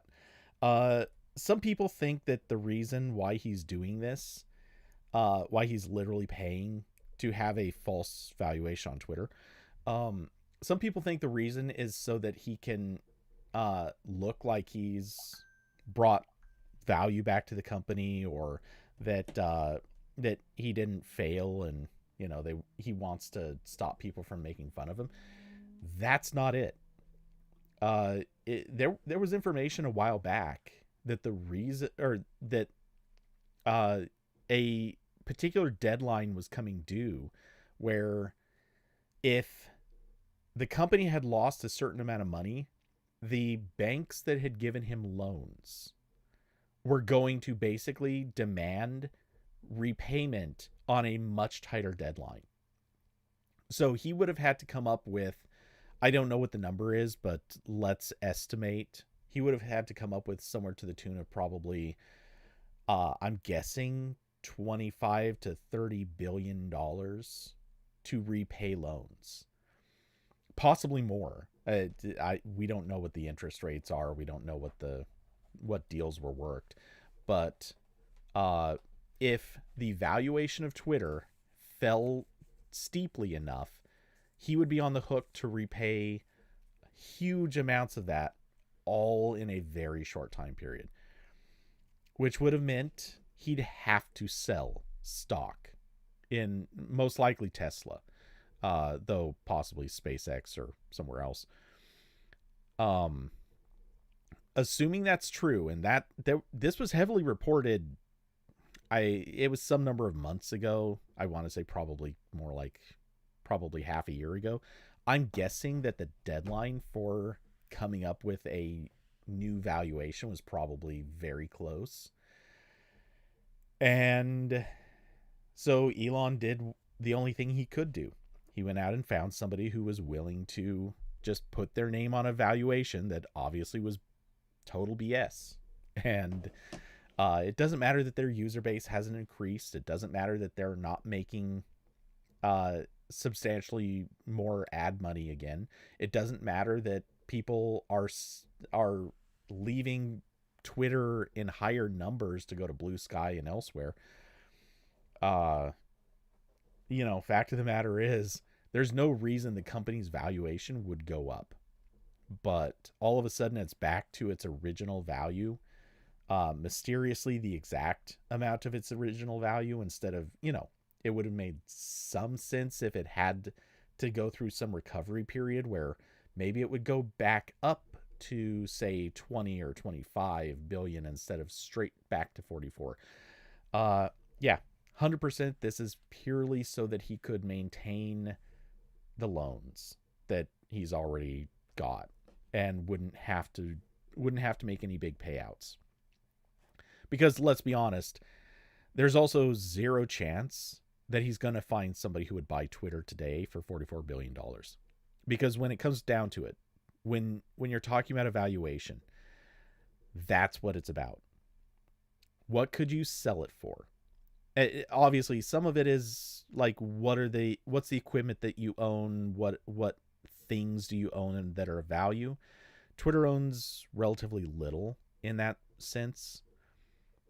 Uh, Basically, Twitter, the only thing of value Twitter really has is its domain and user accounts. That's it. Um, and that stuff is not worth much. They obviously also have some office equipment, some buildings, some servers. Good for them, but again, that if they're lucky, that stuff adds up to maybe 500 million total, and I think even that'd be a stretch. So, yeah, the company is there's no realistic way that you could find anyone willing to buy Twitter for $44 billion today. Therefore, the notion that that is the valuation is laughable. Um, and so, yeah, I just gonna go out on a limb here and say they had to have paid for somebody to lie. It's not subtle. It's not like it isn't obvious. But hey, this is the same guy who paid a gamer to play Diablo for him so that he could pretend to be a elite gamer. Um, so he's not above shameless antics, self promotion, and just looking like a fool. Um, but with that, I have nothing more to say because let's be honest, he is probably dispatching assassin Cybertrucks to my house right now.